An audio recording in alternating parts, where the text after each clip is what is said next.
Welcome back to Mystic Bedtime Stories, where ancient whispers meet the gentle embrace of sleep. I'm your storyteller for tonight's journey, and if you're new here, you've found a sanctuary where history's most captivating mysteries unfold in the softest of voices, designed to carry you peacefully into dreams. Tonight, we travel far from the familiar stories of European castles and Mediterranean shores. Instead, we ascend into the misty heights of the Andes Mountains, where the air grows thin and sacred, where clouds cling to mountainsides like ancestral spirits refusing to let go of their earthly home. Here, in what we now call Colombia, there once lived a people whose name has been whispered across centuries, yet whose true story remains as elusive as morning mist on a sacred lake, the Muisca. Perhaps you've never heard their name spoken aloud, but you've certainly heard echoes of their legacy. For it was from their ancient ceremonies, their golden rituals performed on the still waters of mountain lakes, that the greatest treasure hunt in human history was born.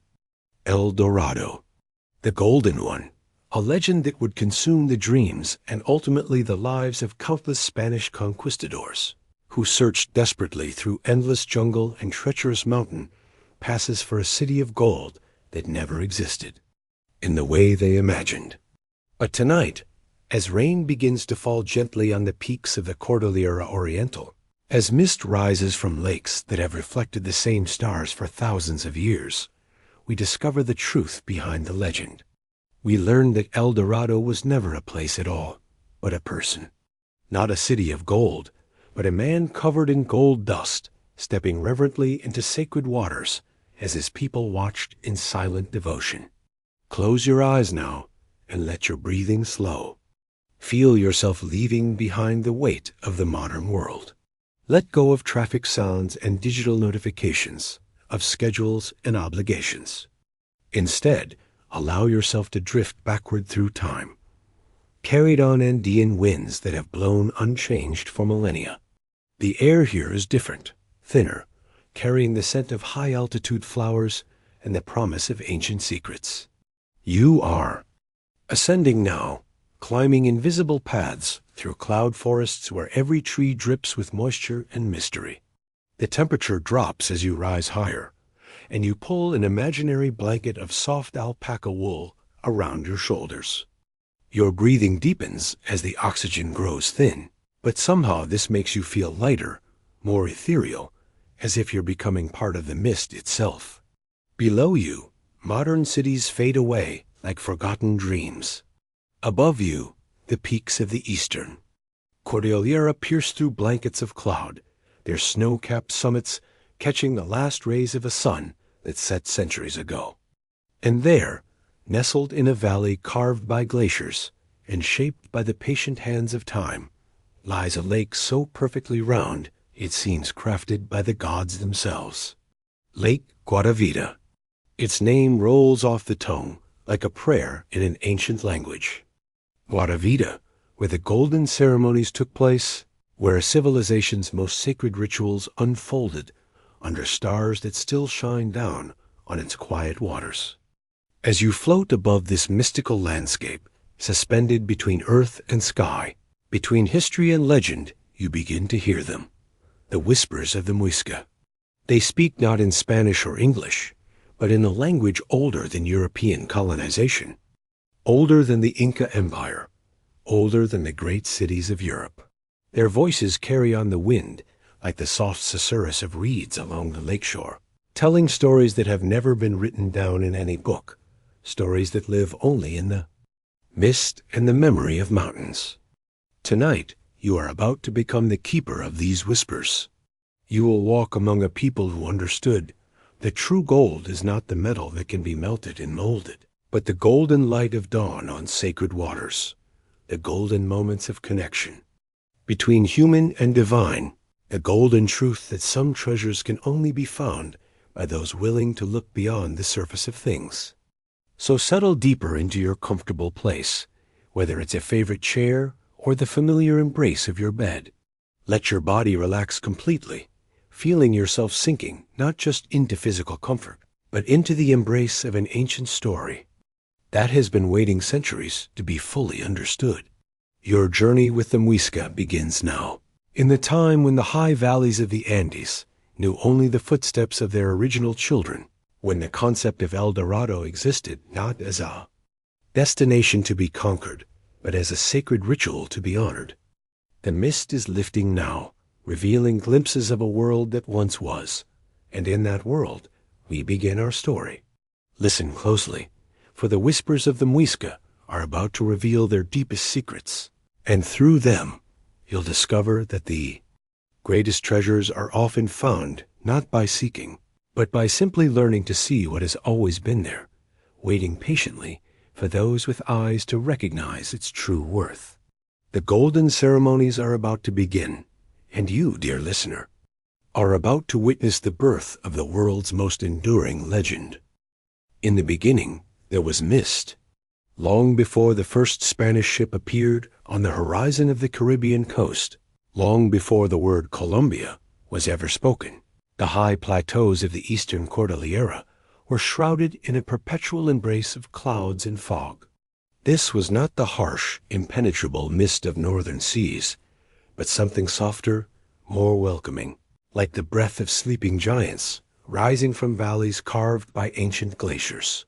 Here, 8,000 feet above the distant ocean, in a landscape that seemed to float between earth and sky, the Muisca made their home.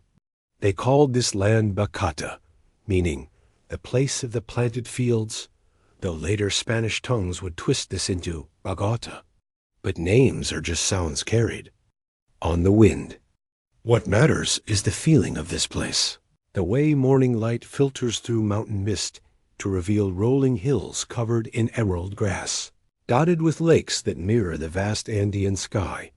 Breathe deeply now and taste the crisp air of altitude.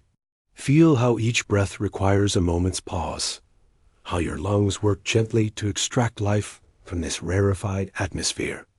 This is how the Muisca breathed every day of their lives, in communion with thin air and thick clouds, their bodies perfectly adapted to this realm between mountain and heaven.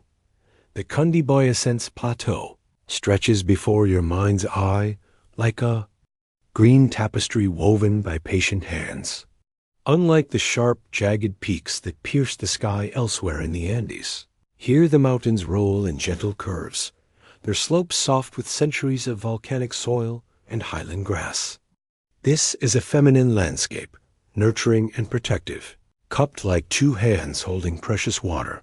Imagine yourself walking across these high plains in the early morning hours, when dew still clings to every blade of grass and the air carries the sweet scent of mountain flowers whose names exist only in the Muisca language. Your feet find ancient paths worn smooth by countless generations, paths that follow the natural contours of the land as if they grew there rather than being carved by human intention. The temperature here is constant, an eternal spring that knows neither the scorching heat of lowland jungles nor the bitter cold of true mountain peaks. Day after day, year after year, the thermometer of this highland world hovers in that perfect zone where human life flourishes without struggle against the elements. The Muisca called this climate the blessing of the middle place, understanding instinctively that they lived in a realm perfectly balanced between the extremes that challenged other people's dot. As you continue your dream walk across these ancient lands, notice how the landscape changes with subtle grace. Here a valley opens like a green bowl, its bottom dotted with the silver circles of lakes that reflect the ever-changing patterns of clouds above. There, a gentle hill rises to offer a view across miles of rolling grassland broken by dark islands. A forest where the trees grow tall and straight in the thin air-dot rivers wind through this highland world like silver threads stitching together a quilt of green and gold. The Bogota River, the Funza, the Tanjuelo, their names like music in the mountain air. But these are not the rushing torrents of steep mountain valleys. Instead, they meander peacefully through the grasslands, their waters dark with highland minerals, providing both transportation and spiritual connection for for the people who understood that water, like gold, was sacred. The Muisca lived in harmony with this landscape in ways that seem almost magical to our modern minds. They read the weather and the behavior of clouds, knowing exactly when the morning mist would lift and when the afternoon rains would begin. They understood which valleys would flood during the rainy season and which highlands would remain dry and safe for their villages. Their settlements dotted the plateau like stars scattered across the sky, each village positioned with careful attention to water sources, wind patterns, and the sacred geography that connected earthly life with the movements of celestial bodies. From your aerial perspective in this dream journey, you can see how their communities formed natural networks, connected by paths that honor both practical necessity and spiritual significance. The people themselves moved through this landscape with the quiet confidence of those who truly belong. Wrapped in woolen mantles woven from the soft fleece of highland llamas, their skin bronzed by mountain sun and their eyes bright with the clarity that comes from breathing pure air, they were as much a part of this place as the lakes and the grass and the clouds that drifted overhead. Watch them now in your mind's eye as they go about their daily lives in this high realm. A woman carries water from a crystal stream, her clay pot balanced perfectly on her shoulder as she navigates, a path worn smooth by her grandmothers and their grandmothers before them. A man tends terraced fields that follow the natural curves of the hillsides, his movements unhurried, in rhythm with seasons that have repeated their ancient cycle for thousands of years. Children play along the shores of mountain lakes, their laughter echoing across waters that have never known the sound of European voices. Their games are ancient, passed down through generations, teaching them the skills they will need as adults while connecting them to the sacred stories that explain how this beautiful world came to be. As evening approaches in your dream vision, mist begins to rise from the lakes and valleys, and the Muisca people make their way home to villages where cooking fires send thin columns of smoke straight up into the still air. The scent of roasted corn and highland herbs fills the atmosphere, mixing with the ever-present fragrance of wet earth and mountain flowers. This was their world, complete and perfect in itself, a realm where human culture and natural landscape existed in such perfect harmony that one could not be imagined without the other. The Muisca were not conquerors of their environment, but participants in its ancient rhythms, reading its moods and seasons like beloved family members, whose quirks and gifts they knew by heart. And in this world of mist and mountain lakes, of highland grass and sacred geography, the ceremonies that would give birth to the legend of El Dorado were already ancient when the first European maps began to sketch the coastlines of what they would call the New World. The golden rituals of the Muisca had been performed beside these lakes for centuries, connecting human and divine through offerings of gold that sank beneath still waters to rest forever in the sacred darkness below. Now, as you settle deeper into the peace of this highland realm, feeling the eternal spring air fill your lungs and the soft grass beneath your feet, you are ready to understand how a people could live so richly that their greatest ceremonies involve giving away their most precious possessions, trusting that the waters and the mountains and the ever-changing sky would provide all that they truly needed. In the gentle twilight of your dream journey through Muisca lands, you begin to notice something remarkable about the landscape around you. What at first appeared to be natural grasslands reveals itself, upon closer observation, to be something far more sophisticated. The rolling hills have been shaped by human hands working in partnership with nature's own design, creating a living masterpiece of agriculture that seems to breathe with the rhythm of the seasons. Look more closely now at those emerald slopes, and you'll see the subtle lines that mark ancient terraces carved into the hillsides with infinite patience. These are not the harsh geometric scars that modern farming leaves upon the earth, but gentle curves that follow the natural contours of the land, as if the mountains themselves had decided to organize their soil into perfect growing spaces. The Muisca understood something that our modern world has largely forgotten, that true abundance comes not from forcing the earth to produce, but from learning to dance with its natural rhythms. Their farmers were also philosophers, observing the interplay of sun and rain, soil and seed, with the attention that others might give to sacred texts. Walk with me now through one of their highland fields in the early morning hours, when dew still sparkles on the broad leaves of corn plants that stretch toward the thin mountain air. These are not the uniform rows of industrial agriculture, but communities of plants growing together in relationships that mirror the social bonds of the people who tend them. Corn stalks stand tall and proud, their roots intertwined with climbing. Beans that spiral upward seeking light, while beneath them, the broad leaves of squash plants spread like protective umbrellas, shading the soil and keeping precious moisture from evaporating into the dry highland air.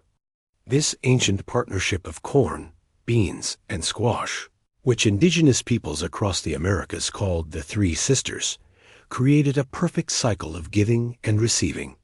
The corn provided structure for the beans to climb. The beans drew nitrogen from the air to enrich the soil for all three plants, and the squash leaves created a living mulch that protected the earth, while its thorny vines discouraged hungry animals. But the Muisca grew far more than these three sacred plants. In terraced plots that caught and held every precious drop of mountain rainfall, they cultivated quinoa with its jewel-like seeds that could survive frost, potatoes in varieties that numbered in the hundreds, each one perfectly adapted to a specific altitude and soil condition.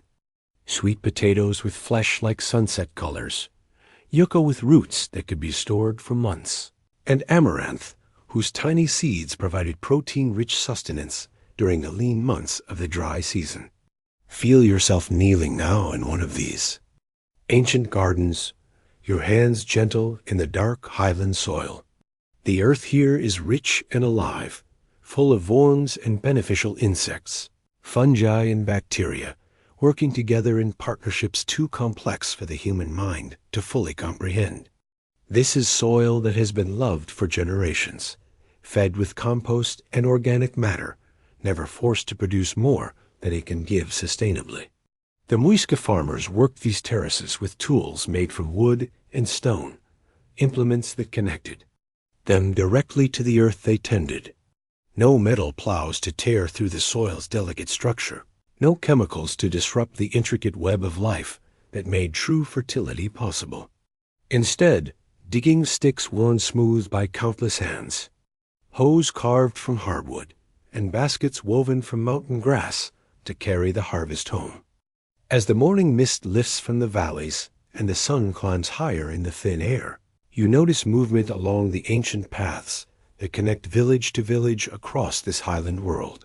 These are not random wanderings, but purposeful journeys that form the arteries of an economic system, as sophisticated as any the world has ever known, yet based on principles that honor abundance rather than scarcity. The Muisca had no money as we understand it. Gold, despite its later association with their culture, was not used for buying and selling, but reserved for sacred purposes. Instead, their economy flowed through a system they called truk, a word that meant something far richer than our simple term barter. Truk was exchange, but it was also relationship, community building, and sacred reciprocity, all woven into one elegant dance of giving and receiving.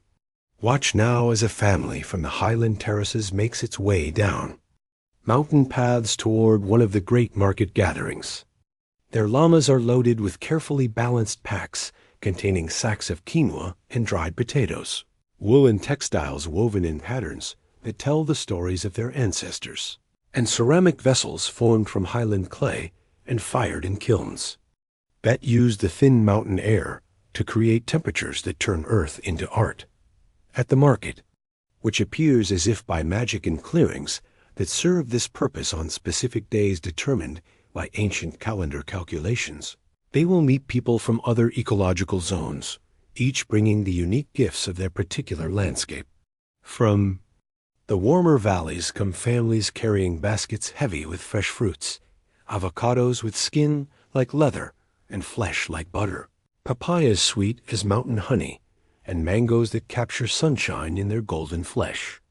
Traders from the cloud forests arrive with precious cargo, medicinal plants whose names are poetry in the Muisca language, hardwoods that will become tools and ceremonial objects, and the brilliant feathers of tropical birds that will adorn the costumes of priests and nobles. Their packs also contain rubber for waterproofing, resins for incense, and the sacred coca leaves that, when chewed with lime made from crushed shells, allow the human spirit to commune more easily with the realm of the ancestors. From the salt mines of Zipaquira and Nemocan come families whose entire lives revolve around this most precious of commodities. Salt, white as mountain snow and necessary for life itself, travels along these ancient trade routes in carefully measured portions, each grain representing hours of labor in the underground chambers where brine slowly evaporates into crystalline treasure.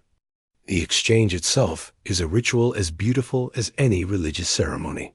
There is no hurried negotiation, no attempt to get the better of another person. Instead, families sit together in circles, sharing chicha, the sacred corn beer that opens hearts and builds trust. They tell stories of their journeys, inquire about each other's health and the well-being of their communities. And gradually, organically, the goods begin to flow from hand to hand in patterns that ensure everyone's needs are met. A bag of quinoa might travel through 5 different hands before finding its final destination, each exchange strengthening the bonds between communities, separated by mountain ranges, but united by this ancient system of reciprocal care. A beautiful piece of pottery might be admired by dozens of people before the right moment arrives for it to change ownership, moving not just to a new home, but into a new web of relationships. All of this activity flows according to a calendar so sophisticated that it makes our modern systems seem crude by comparison. The Muisca understood time not as a straight line rushing toward some distant goal, but as a spiral that honored both linear progression and cyclical return. Their calendar was based on careful observation of both sun and moon, creating a system that perfectly synchronized human activity with natural rhythms. Every 37 years, this calendar completed a full cycle, an intricate dance of days, and seasons that accounted for the slight differences between solar and lunar, time with mathematical precision that European astronomers would not achieve for centuries. This was not merely practical timekeeping, but sacred knowledge, connecting the daily rhythms of planting and harvesting with the great cosmic cycles that govern the movement of stars and the rise and fall of civilizations. As evening approaches, in this dream vision of ancient markets and mountain farms, families begin their journeys home, their packs now filled with new treasures and their hearts enriched by connections renewed and relationships deepened. The paths they follow glow softly in the fading light, worn smooth by thousands of years of feet, carrying abundance from place to place in patterns as reliable as the seasons themselves. This was a world where wealth was not hoarded but circulated, where abundance was not measured by what one could accumulate, but by what one could share. In such a world, it becomes easier to understand how a people could create ceremonies where their most precious possessions were offered to the waters of sacred lakes, trusting that this act of giving would ensure the continued flow of all the gifts that made life not just possible, but beautiful beyond measure. As night deepens over the Muisca highlands and the first stars begin to pierce the thin mountain air, your dream journey carries you toward the heart of a mystery that has captivated human imagination for 5 centuries. In the distance, across rolling grasslands silvered by moonlight, the lights of a great settlement twinkle like earthbound stars. This is Bacata, the largest city of the southern Muisca territories, home to the ruler they called the Zipa. But to understand the true nature of El Dorado, you must first understand that the Muisca world was not unified under a single crown. as European kingdoms were. Instead, their civilization flowed like water, organizing itself around two great centers of power that balanced each other like the twin aspects of creation itself. In the south, based in the fertile valleys around present-day Bogota, reigned the Zipa. In the north, in the region of what would become Tunja, ruled the Zak. These were not enemies, but complementary forces, like sun and moon, each governing their territories according to ancient agreements that predated memory. Drift now on dream winds toward the great Bohio of the Zipa, the ceremonial structure that rises from the center of Bacata like a mountain made of wood and thatch. Unlike the palaces of European kings, with their stone walls designed to separate ruler from people, this dwelling breathes with the landscape around it. Its walls are made of woven cane that allows air to flow freely through the interior. Its roof thatched with highland grasses that bend gracefully with every mountain breeze. Inside this sacred space, you might expect to find a throne of gold, chambers filled with treasure, the trappings of absolute power that marked royalty in the old world. Instead, you discover something far more profound. The Zipa sits cross-legged on a simple mat woven from mountain fibers, surrounded not by courtiers competing for favor, but by elders whose wisdom has earned them the right to counsel their leader. The man himself might surprise those who expected. A tyrant draped in golden ornaments. The Zipa wears a simple cotton mantle, its only decoration, the patterns that tell the story of his lineage and the sacred responsibilities he carries. His authority comes not from the ability to command through fear, but from his role as the bridge between human community and the divine forces that govern the natural world.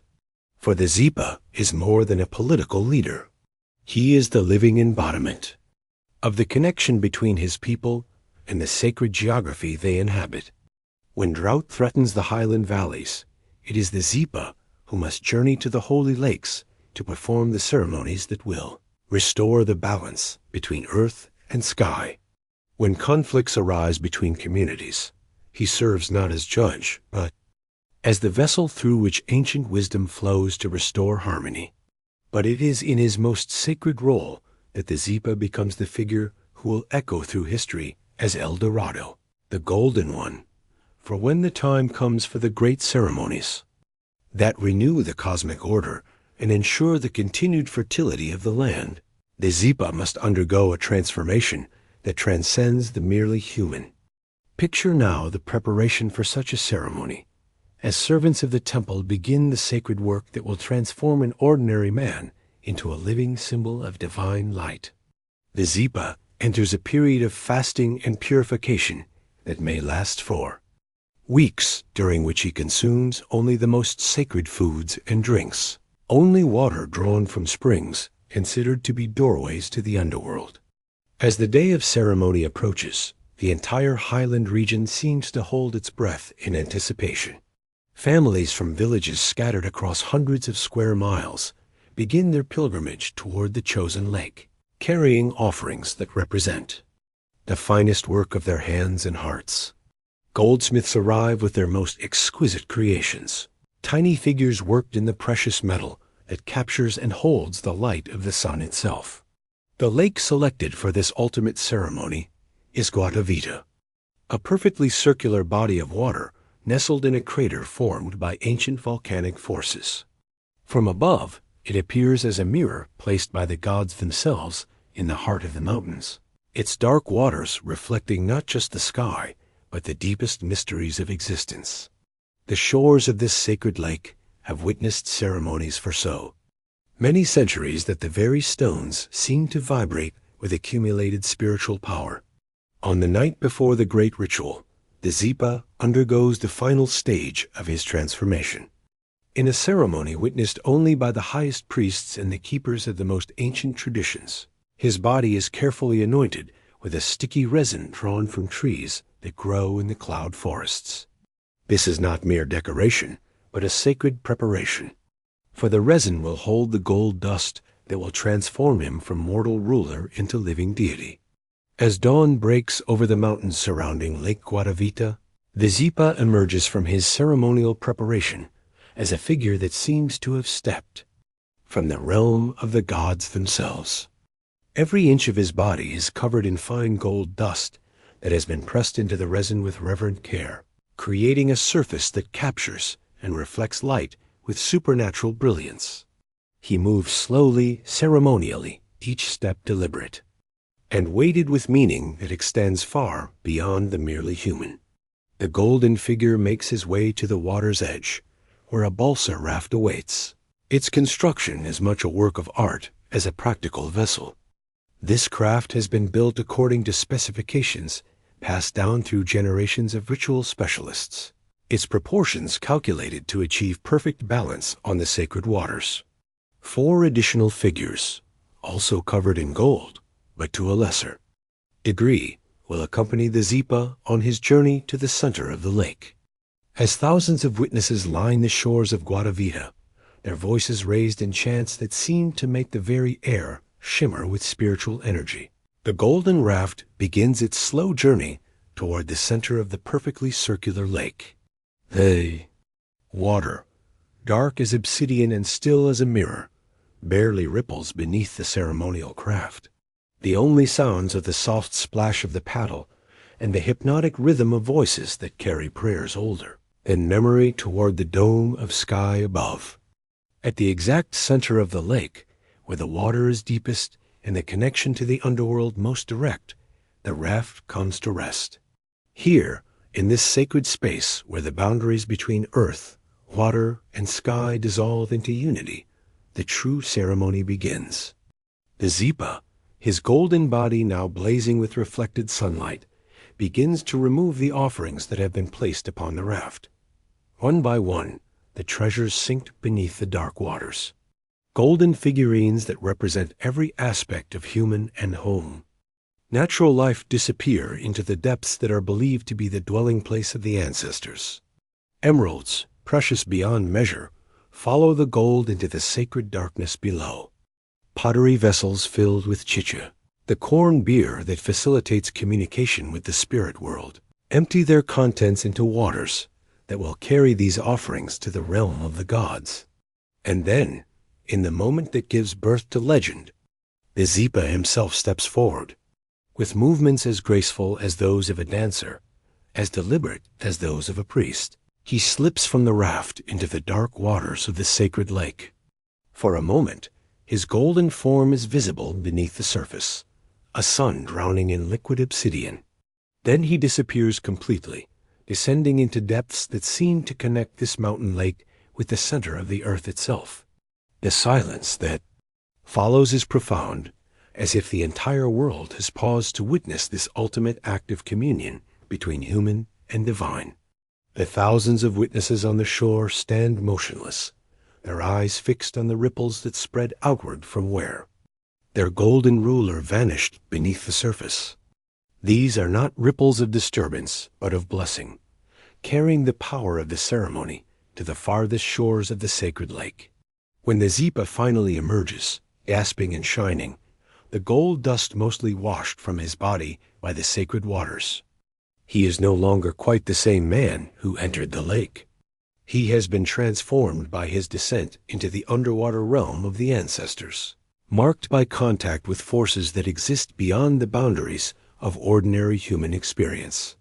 The ceremony is complete, the cosmic order renewed, the connection between human community and divine reality reaffirmed for another generation. This is the true El Dorado, not a city of gold, but a man transformed by gold into a living bridge between worlds. This is the ceremony that Spanish conquistadors would hear described in fragments and rumors, their European minds unable to comprehend a ritual where the greatest treasure was not hoarded but given away, where power was demonstrated not through accumulation, but through the ultimate act of sacred generosity. As your dream vision of this ancient ceremony fades like gold dust dispersing in dark water, you begin to understand that the legend of El Dorado was born from something far more profound than simple greed for precious metal. It emerged from a collision between two completely different ways of understanding wealth, power, and the relationship between human beings and the sacred forces that govern existence itself. In the profound stillness that follows the golden ceremony, as the ripples on Lake Guatavita fade into mirror-smooth tranquility, you become aware of presences that exist beyond the visible world. The Muisca understood that every mountain, every lake, every gust of wind carried within it the consciousness of beings far older and more powerful than humanity itself. To live in harmony with this highland realm meant learning to recognize and honor these forces that shaped both the physical landscape and the spiritual destiny of all who dwelt within it. Allow your consciousness to expand now beyond the human drama of kings and ceremonies, beyond the material world of gold and offerings, into a realm where thought becomes form and belief shapes reality.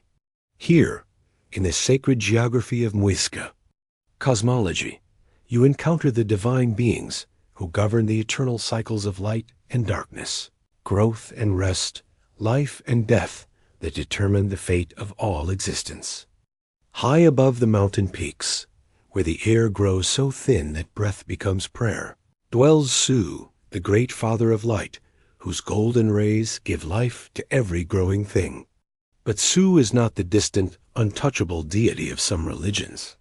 He walks among the highland clouds, his presence felt in every sunrise that burns away the morning mist, every shaft of sunlight that warms the faces of children playing beside mountain streams. Picture him now as the Muisca saw him, not as an odd and abstract concept, but as a living being whose emotions influence the weather, whose moods determine whether crops will flourish or fail. When Su smiles, the highland valleys bask in perfect growing weather. When he grieves, clouds gather over the mountains, and rain falls like tears upon the terraced fields. To honor Su means to live in awareness of this constant relationship, to begin each day with gratitude for the light that makes life possible. But light cannot exist without darkness, day without night, masculine without feminine. As the sun sets behind the western peaks and the first stars emerge in the crystalline mountain air, you sense the approach of Chia, the silver goddess, whose realm encompasses all the mysteries that unfold under cover of darkness. She is the moon in all her phases, from the tender crescent that blesses new beginnings to the full circle of silver light that illuminates the sacred ceremonies of her people. Chia governs the tides of emotion that flow through human hearts. Like moonlight on water, she watches over women in childbirth, guides the dreams of children, and carries the prayers of lovers across the dark spaces between souls. Her silver light transforms the highland landscape into something ethereal and magical, revealing truths that remain hidden during the bright hours of day. The Muisca understood Chia not as a distant celestial body, but as an intimate presence, who could be contacted through ritual and reached through prayer. On nights when the moon was full, women would gather at the shores of sacred lakes to perform ceremonies that aligned their own natural cycles with the cosmic rhythms that governed fertility and creation. These were not mere customs, but technologies of the spirit, practical methods for harmonizing human life with the greater patterns that connect all existence. But perhaps the most beloved of all the Muisca deities was Bakaka, the culture hero, whose teachings formed the foundation of their civilization. Unlike the cosmic forces embodied by Su and Chia, Bakaka had once walked among them as a man, though a man possessed of wisdom and power that clearly marked him as divine. In the quiet hours of your dream journey, you can almost see him as the ancient stories describe him, a tall figure with skin bronzed by mountain sun and hair white as highland clouds, carrying a staff that could split rocks and divert rivers. Bakaka was the great teacher who showed the Muisca how to plant their first crops, how to weave textiles from the wool of highland animals, how to work clay into vessels that could hold both water and sacred significance. More importantly, Bakaka taught them the moral principles that allowed their society to function without the harsh laws and punishments that characterized other civilizations. Through his teachings, they learned that true wealth came from sharing rather than hoarding, that leadership meant service rather than domination, that the highest human achievement was to live in such harmony with natural law that external control became unnecessary. The sacred lakes scattered throughout the highland region served as doorways through which human consciousness could commune with these divine beings. Each body of water had its own personality, its own spiritual specialty, its own role in the cosmic order that governed existence in this rarefied realm between earth and sky. Lake Iguake, nestled high in the mountains like a jewel in a setting of emerald grass, was considered the birthplace of humanity itself. Here, according to Muisca creation stories, the first woman emerged from the depths, carrying a child who would become the ancestor of all human beings. The waters of Iguake held the memory of this primordial birth, and those who bathed in its sacred springs were said to be renewed at the cellular level, their bodies remembering their connection to the source of all life. Lake Sicha, dark and mysterious in its mountain valley, was associated with the realm of the ancestors, the place where the spirits of the dead continued their existence in forms invisible to ordinary human perception. Families would journey to Sicha, carrying offerings for deceased relatives, understanding that death was not an ending but a transformation, a passage into a different mode of being that remained connected to the world of the living through these sacred waters. Each lake had its ceremonies, its particular gifts, its role in the great web of spiritual relationships that connected human community with the forces that governed natural law. But all of them shared the common characteristic of being places where the boundary between visible and invisible worlds became permeable, where properly prepared consciousness could perceive realities normally hidden from human awareness. The sacred geography extended beyond lakes to include mountains, caves, rivers, and rock formations that served as temples without walls, churches without roofs.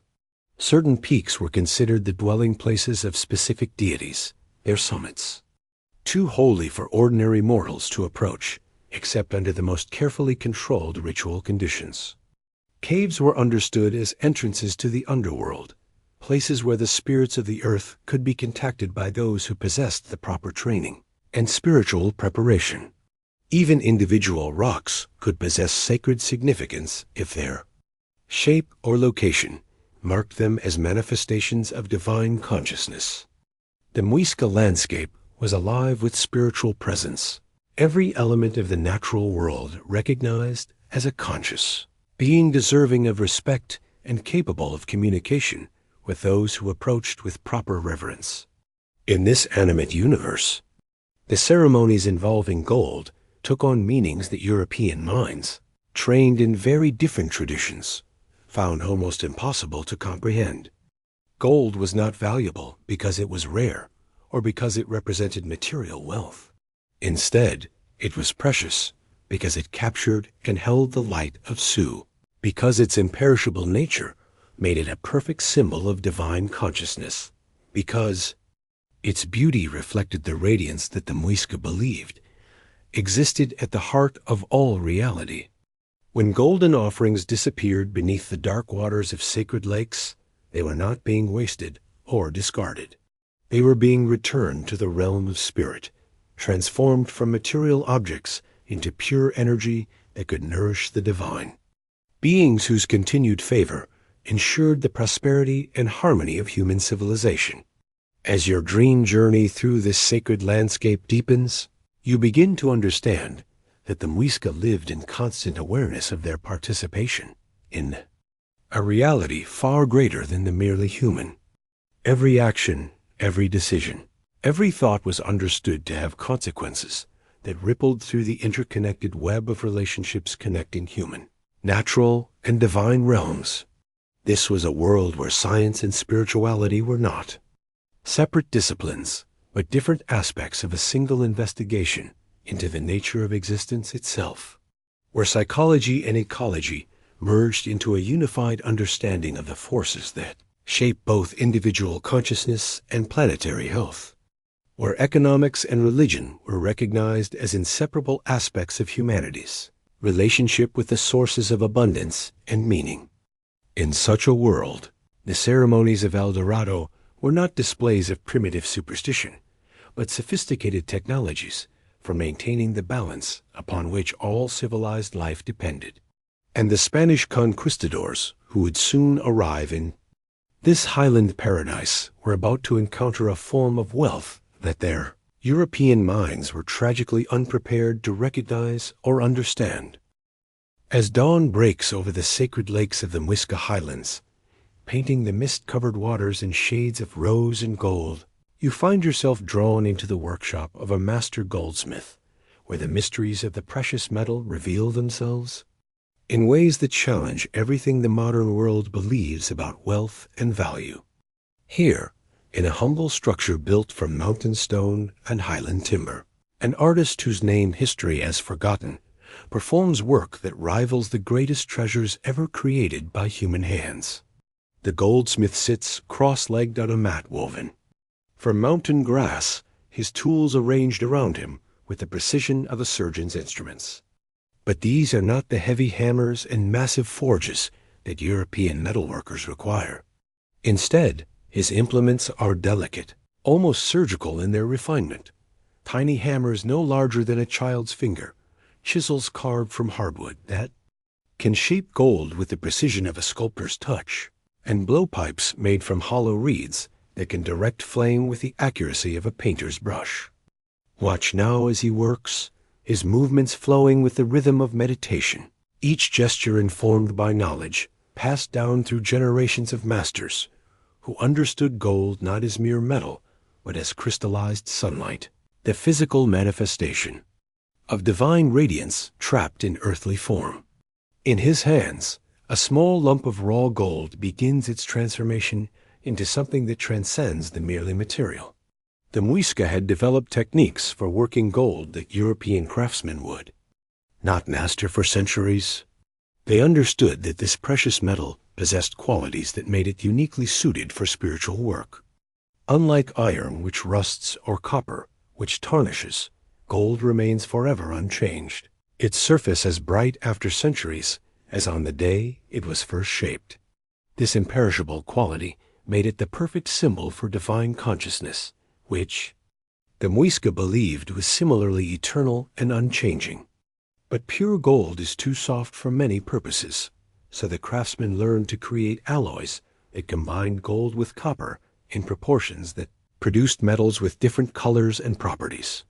This mixture, which they called tombaga, could range from the warm red gold of sunset to the pale yellow of morning light, each shade carrying its own symbolic meaning and ritual application.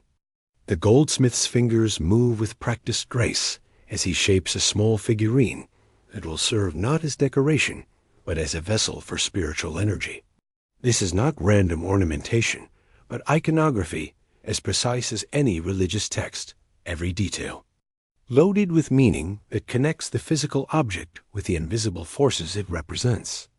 The figure might depict a shaman in the moment of transformation, his arms raised toward the sky in a gesture of cosmic connection, his body adorned with the symbols that mark his authority to mediate between human and divine realms.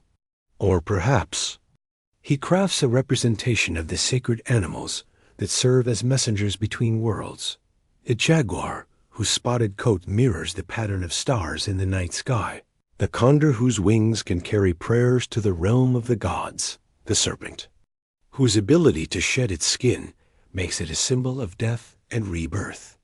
Each creature is rendered with an attention to both physical accuracy and spiritual significance that transforms mere metal into a repository of ancient wisdom.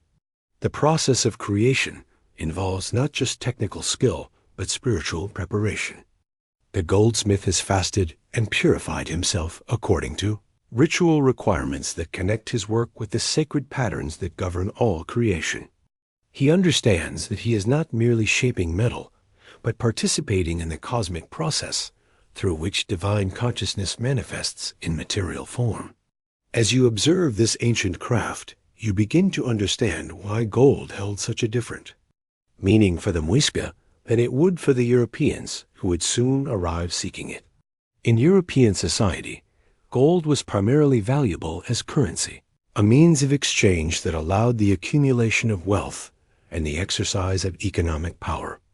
It represented the ability to command resources, to purchase goods and services, to establish social hierarchy based on material accumulation. But for the Muisca, gold was never used as money. Their sophisticated economy functioned perfectly well through the system of reciprocal exchange that connected communities across the highland region. Gold served an entirely different purpose, one that Europeans, trained in very different traditions, found almost incomprehensible. Each golden object created in workshops like this one was designed for specific ceremonial purposes. The tiny figurines that Spanish chroniclers would describe as primitive idols were actually sophisticated spiritual technologies, each one calibrated to facilitate particular types of communion with the divine forces that governed natural law. Some were designed to be buried with the dead, ensuring safe passage to the realm of the ancestors. Others were created specifically to be offered to the sacred lakes, their disappearance beneath the dark waters serving as prayers made manifest in material form. The most elaborate golden objects were reserved for the ceremonies of the elite, the rulers and high priests whose spiritual responsibilities required them to serve as bridges between human community and divine reality. The famous golden raft discovered in a cave near Lake Sisha, now housed in the Gold Museum of Bogota, depicts in miniature the ceremony that gave birth to the El Dorado legend. Every figure on that tiny vessel tells part of the story. The central figure covered in gold dust, the attendants who accompany him, the offerings that will disappear beneath the sacred waters. But this masterpiece of ancient craftsmanship was never intended to be admired in a museum case. It was created as a spiritual instrument, designed to focus the consciousness of those who participated in the actual ceremonies, helping them achieve the mental state necessary for effective communion with forces beyond ordinary human perception. The goldsmith's workshop contains examples of every type of sacred object that Muisca spirituality required. Here are the delicate nose ornaments worn by shamans during vision quests, their intricate patterns designed to channel spiritual energy through the body's most sensitive points. There are the elaborate pectorals that covered the chests of high priests, their surfaces worked into geometric patterns that mirror the mathematical relationships believed to govern cosmic order. Most mysterious of all are the golden masks designed to transform their wearers into living representations of divine beings. These are not mere costume pieces, but spiritual technologies that alter consciousness through their weight, their restricted vision, their ability to amplify and focus the wearer's voice into something that seems to emerge from beyond the merely human realm. The creation of such objects required not just technical mastery, but deep understanding of the spiritual principles they were designed to serve. The goldsmith was also a priest, a psychologist, and a scientist, combining knowledge of metallurgy with insight into the nature of consciousness and expertise in the ritual requirements of his tradition. As evening approaches in this dream workshop, you watch the master craftsman complete his latest creation, a tiny figure no larger than your thumb, but worked with such precision that every detail speaks of divine perfection. Tomorrow, this small treasure will join others in a ceremony at one of the sacred lakes, where it will disappear forever beneath waters that connect the visible world with the realm of spirit. To European eyes, this would represent the destruction of wealth, the waste of precious resources that could have been used to purchase land, goods, or political influence. But for the Muisca, the moment when golden offerings vanish beneath the dark surface of sacred lakes represents the ultimate transformation of material wealth into spiritual capital, the conversion of earthly treasure into divine favor that ensures the continued prosperity and harmony of their civilization. This fundamental difference in understanding the nature and purpose of wealth would prove to be one of the most tragic sources of misunderstanding when two worlds collided in the mountains of what Europeans would call New Granada. The Spanish would see gold and think of coins, of European markets, of the power that accumulated wealth could purchase. The Muisca saw the same metal and thought of captured sunlight, of prayers made manifest, of the sacred relationships that connected all existence in an eternal dance of giving and receiving. In the growing darkness of your dream vision, as the goldsmith carefully wraps his latest creation in soft cloth woven from highland cotton, you begin to understand that the true treasure of El Dorado was never the gold itself, but the consciousness that could transform mere metal into vessels for the sacred, mere ceremony into technology for maintaining the balance between human aspiration and cosmic law. The morning mist still clings to the sacred lake as we turn our gaze eastward across the vast Atlantic, where whispers of gold have begun to reach shores far from the peaceful highlands of the Muisca. Feel yourself drifting now, like one of those first Spanish ships cutting through ocean swells, carrying dreams and desperate hopes toward a land they could never truly understand. The year is 1535, and in the Spanish courts of Seville, men lean over rough-hewn tables scattered with primitive maps.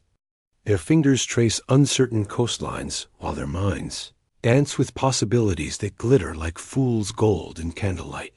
Word has arrived from the New World, carried by sailors whose eyes still hold the wonder of seeing mountains that touch the clouds and rivers that flow like liquid silver through emerald jungles. But it is not the beauty of this new land that captivates these weathered conquistadors. It is something far more intoxicating, something that makes their hearts race with the fever that has driven men to madness since time immemorial.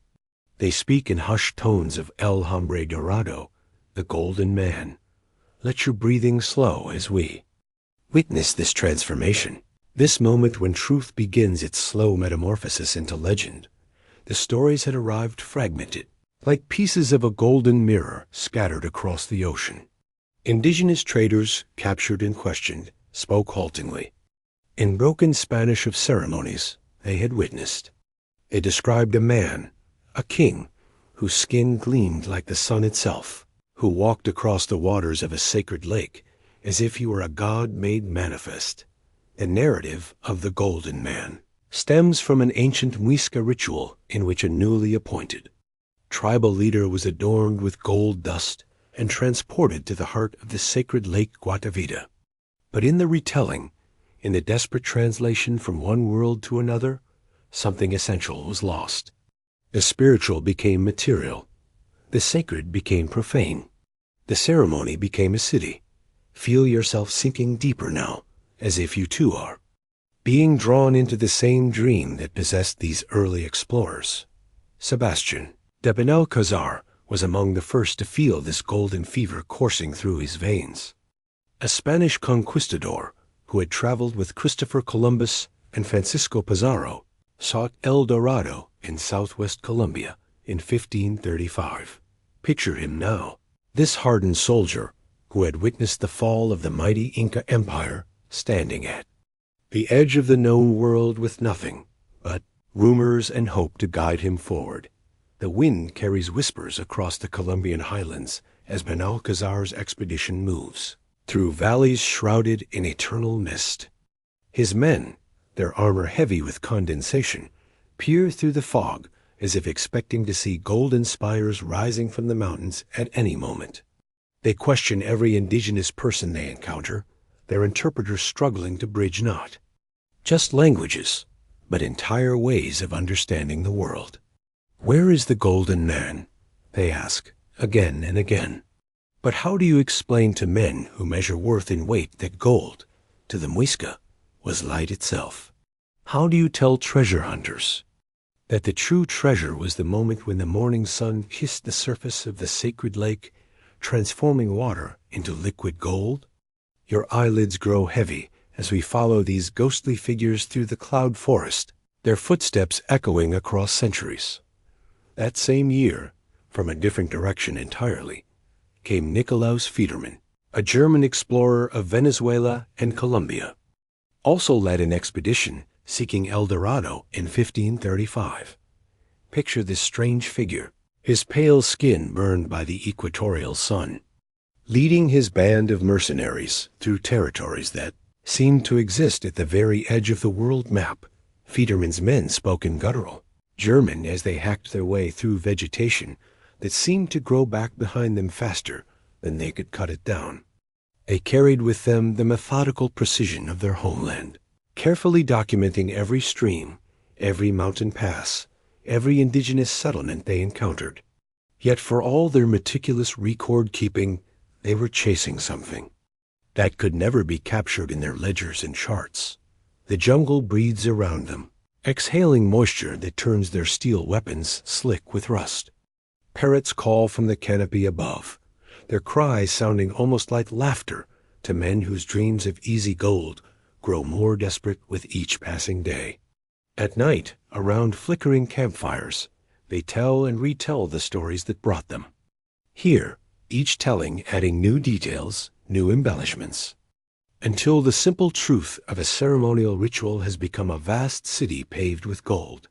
Let the sound of rain on leaves wash over you as we move deeper into this dream of impossible wealth. Spanish conquistador Jimenez de Quesada set out for El Dorado in 1536, but Quesada was different from the others. He moved with the patience of a true explorer, taking time to learn the languages of the people he encountered, to understand their customs, their trade routes, their stories. It was Quesada who came closest to the truth, who actually encountered the Muisca people in their highland strongholds.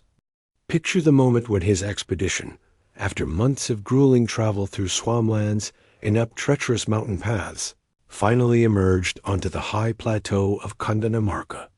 The air here was thin and cool, nothing like the suffocating humidity of the lowlands they had left behind.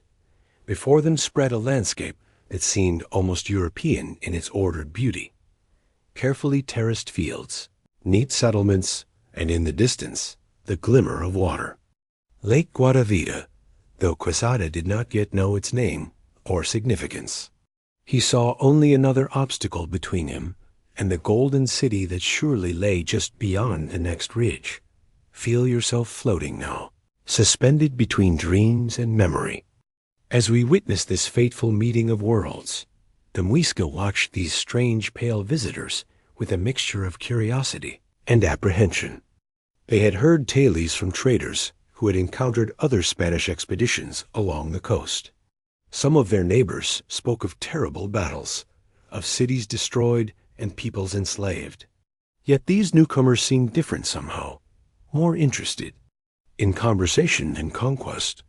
Through interpreters and gestures, Quesada's men began to piece together the truth about El Dorado. They learned of the Zipa, the great king who ruled from his capital at Becat, the place that would one day become Bogota.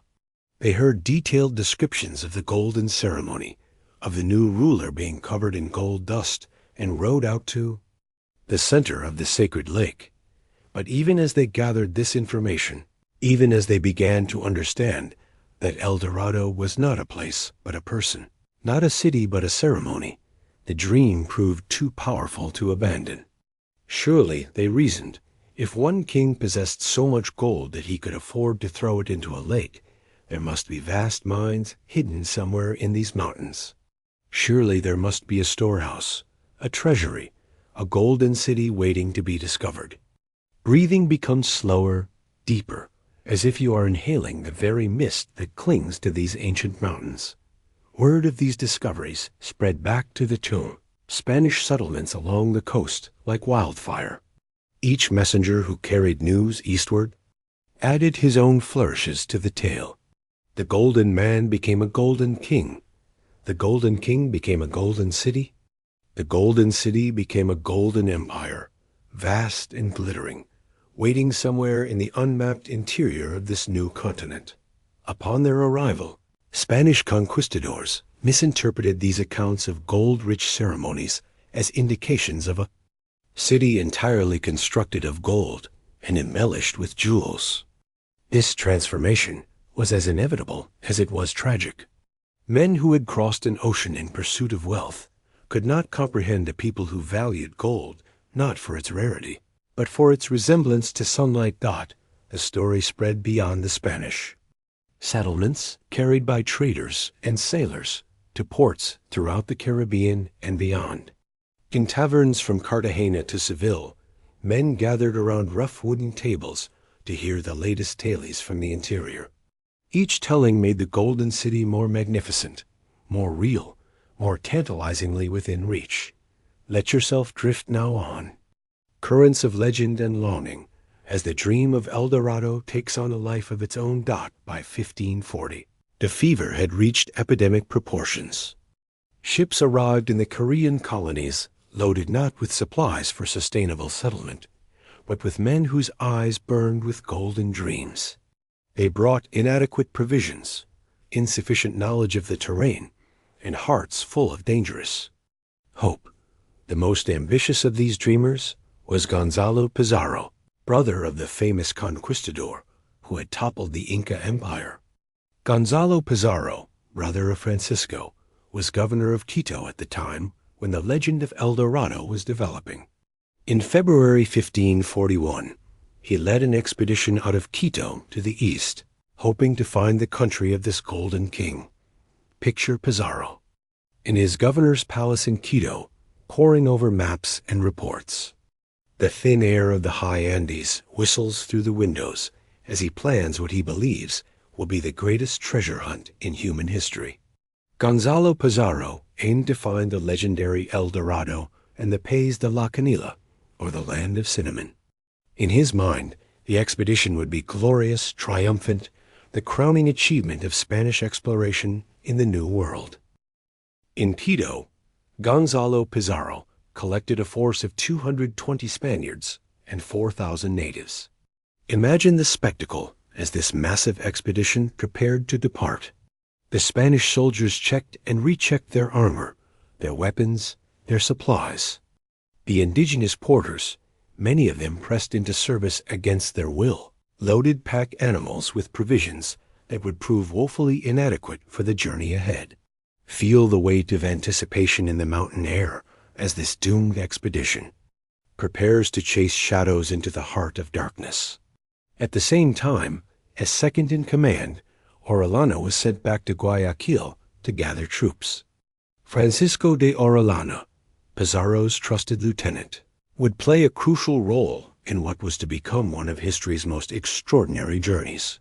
But neither man could have imagined, as they made their final preparations, that their expedition would lead not to golden cities, but to the discovery of the world's greatest river system. The expedition departed from Quito on a morning when the mountains were shrouded in mist, as if the very landscape was trying to warn them of the futility of their quest. They headed east, toward the sunrise, toward the vast green ocean of the Amazon basin that stretched beyond the horizon like an endless sea of leaves. Let your mind drift with them, following their ghostly column as it disappears into the morning mist. Behind them, they left the ordered world of Spanish colonial administration, of stone churches and cobbled plazas. Ahead lay territories that existed only in rumor and speculation, populated by peoples whose very existence was questionable, hiding treasures that might prove to be nothing more than fevered dreams. The transformation was complete now. What had begun as a sacred ceremony beside a mountain lake had become a legend capable of drawing thousands of men to their deaths in the depths of the Amazon rainforest.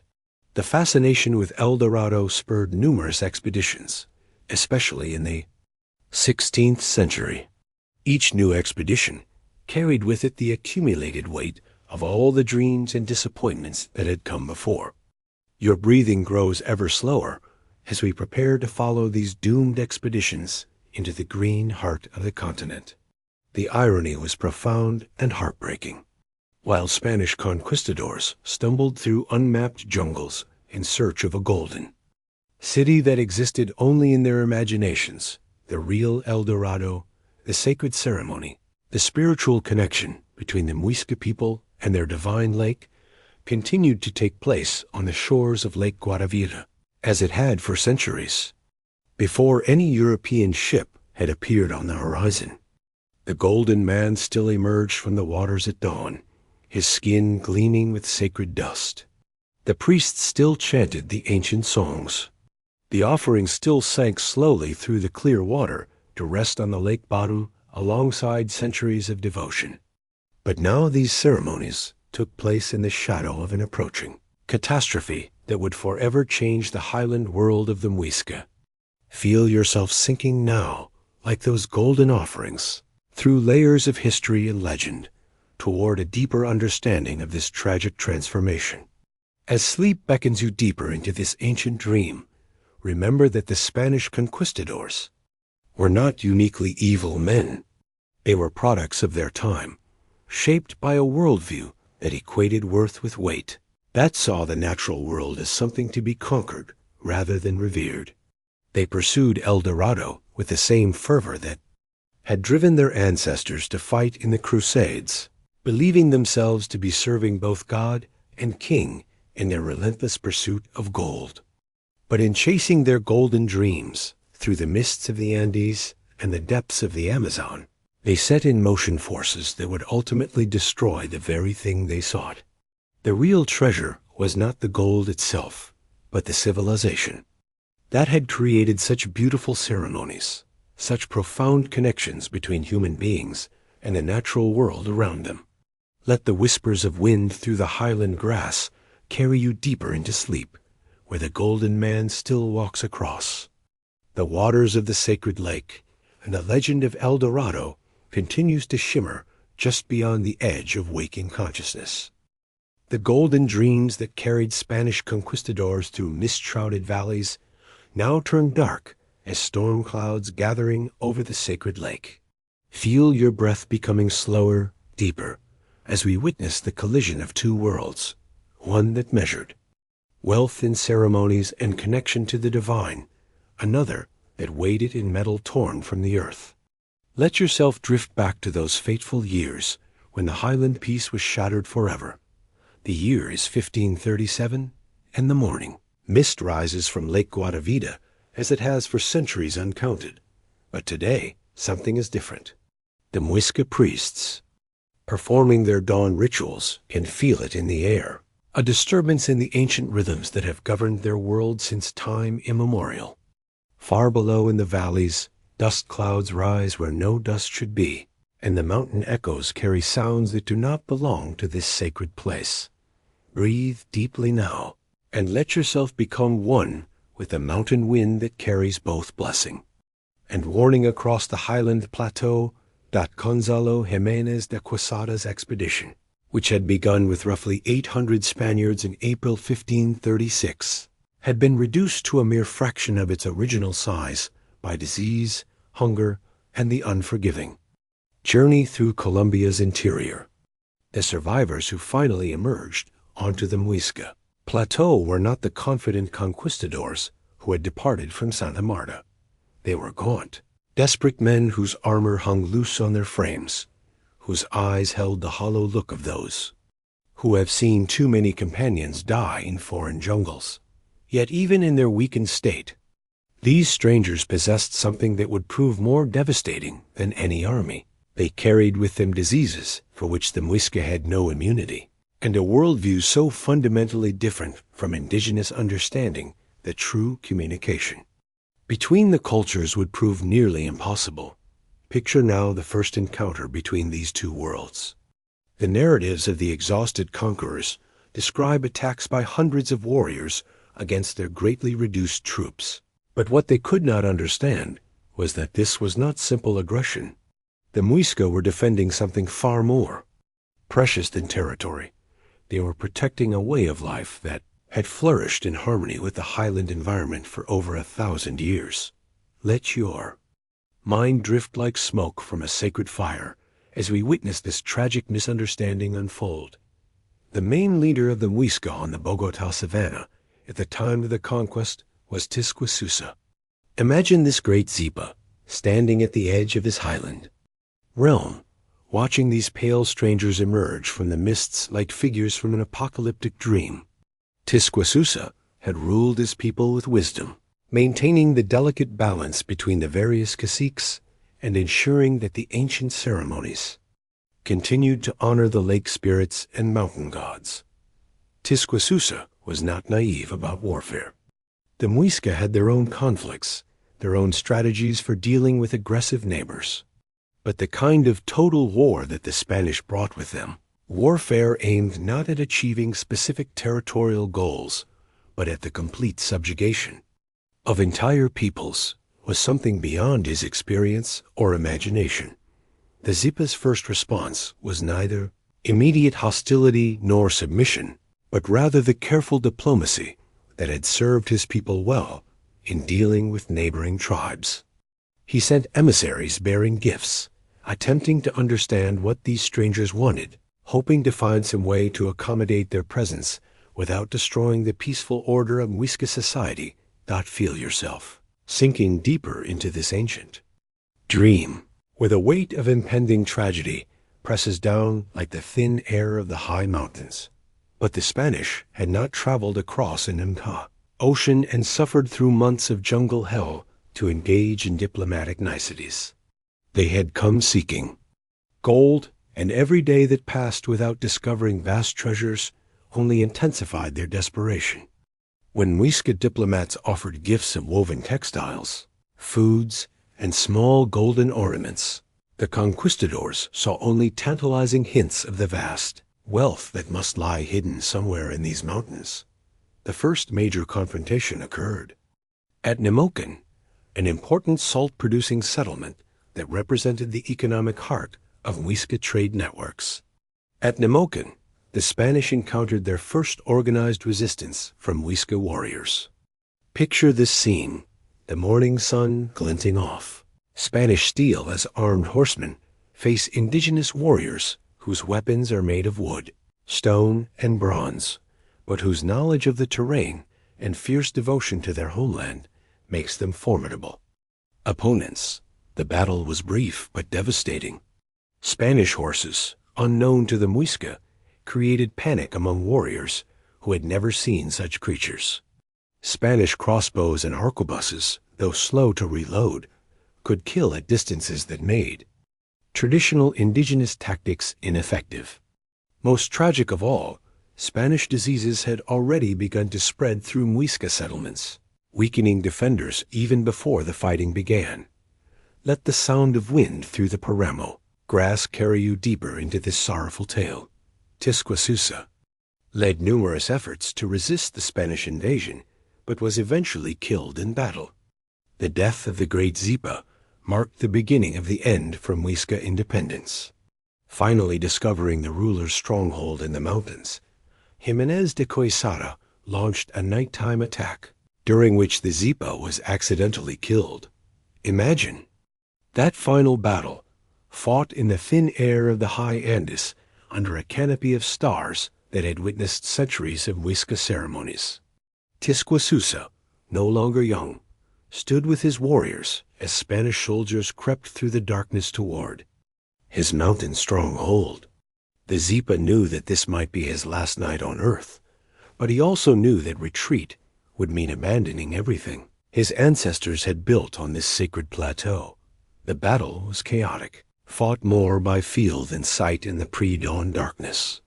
Spanish arquebuses flashed like lightning among the rocks, while Muisca warriors, fighting on familiar ground, struck from shadows and vanished like mountain spirits.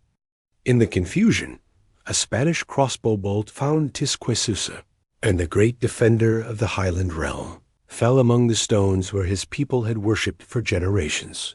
Your breathing grows slower and deeper as we witness the passing of an age. His nephew Sagipa succeeded him and soon found himself in an impossible position. The new Zipa inherited not only the leadership of his people, but also the crushing weight of trying to preserve Muisca culture in the face of Spanish demands that grew more unreasonable with each passing day.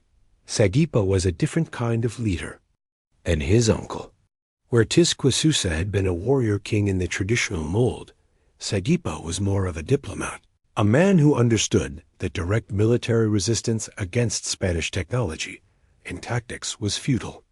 He attempted a strategy of accommodation, hoping that by cooperating with the conquistadors, he might be able to preserve at least some aspects of Muisca. Autonomy. Picture Sagipa in his final days as an independent ruler, standing beside Lake Guatavita, where his ancestors had performed the golden ceremony for countless generations. The lake still reflected the sky as perfectly as ever, but everything else in his world was changing with terrifying speed.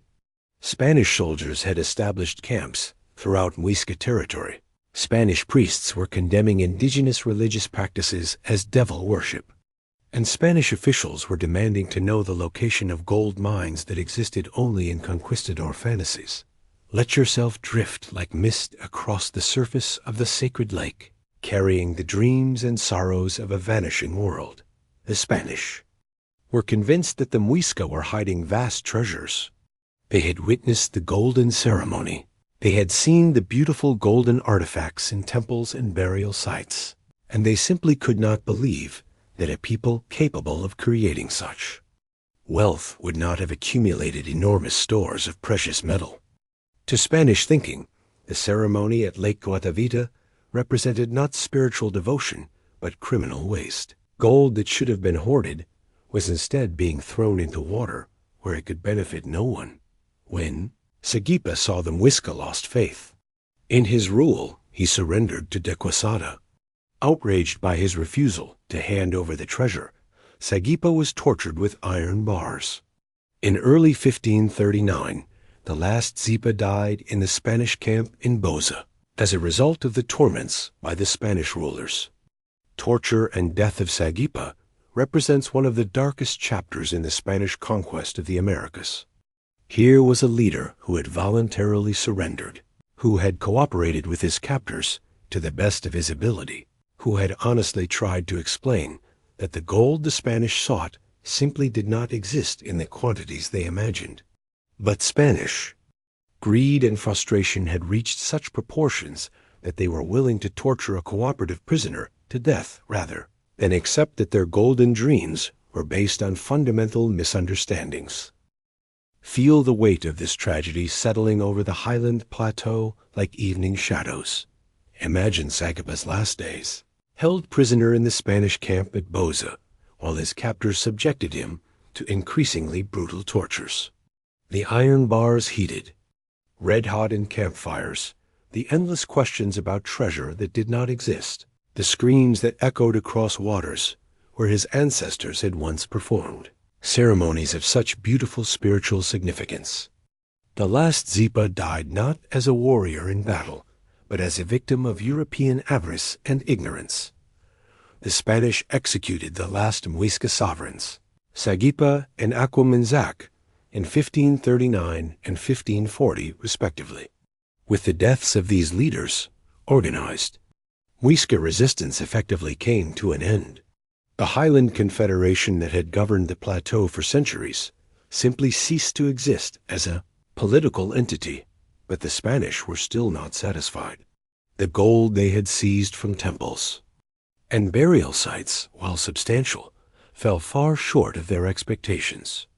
They remained convinced that somewhere in these mountains lay the true treasure of El Dorado, the golden city that existed only in their feverish imaginations, but had become more real to them than the living, breathing culture they were systematically destroying.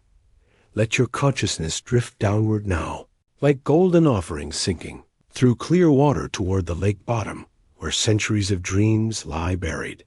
The first attempt to drain Lake Guatavita occurred in 1545, when conquistadors Lázaro Font and Hernan Pérez de Quesada established a bucket chain of laborers to lower the water level and recover the golden offerings that lay on the lake bottom.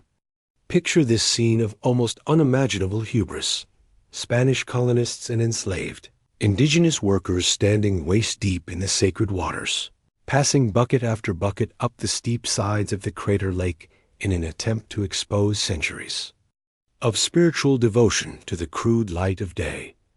The lake itself seemed to resist these efforts. The water level dropped only slightly, despite weeks of backbreaking labor. The few golden artifacts recovered from the exposed lake bottom were beautiful, but relatively small. Nothing like the vast hoard the Spanish expected to find. Most tragically, the spiritual significance of these objects was completely lost on their recoverers, who saw only metal to be melted down and shipped to Spain. The desecration of Lake Guatavita represents the final symbolic destruction of Muisca culture. For over 1,000 years, this had been the most sacred site in the highlands, the place where earth and water and sky came together in ceremonies that connected the Muisca people to the cosmic order. Now it had been reduced to nothing more than a potential source of loot, its waters polluted by foreign hands, its spiritual power dismissed as primitive superstition. Feel yourself sinking deeper into the realm of dreams, where the voices of the vanished Muisca still whisper across the water. The cultural destruction was as systematic as it was devastating. Spanish priests condemned Muisca religious practices and forced conversions to Christianity. Indigenous children were separated from their families and educated in Spanish schools, where they were forbidden to speak their native language or learn traditional customs. The intricate calendar system that had governed Muisca life for centuries was abandoned in favor of European timekeeping. The trade networks that had connected highland communities were disrupted and eventually destroyed. Yet perhaps the most tragic loss was spiritual. The Muisca had developed over centuries a worldview that saw gold not as a commodity to be hoarded, but as a sacred substance that connected the material world to the realm of the gods. Their ceremonies had been expressions of gratitude, acknowledging humanity's place within a larger cosmic order. The Spanish saw only primitive waste, valuable metal being literally thrown away. Within a single generation, a culture that had flourished for over a millennium was reduced to scattered memories and broken artifacts. The Muisca language began to disappear as Spanish became the language of commerce and administration. The old stories were forgotten as indigenous children learned European fairy tales instead. The sacred sites fell into ruin as Christian churches rose in their place. Let the whispers of wind across empty highland grass carry you into the deepest levels of sleep, where the dreams of the Muisca people still echo, but the Spanish never found their El Dorado.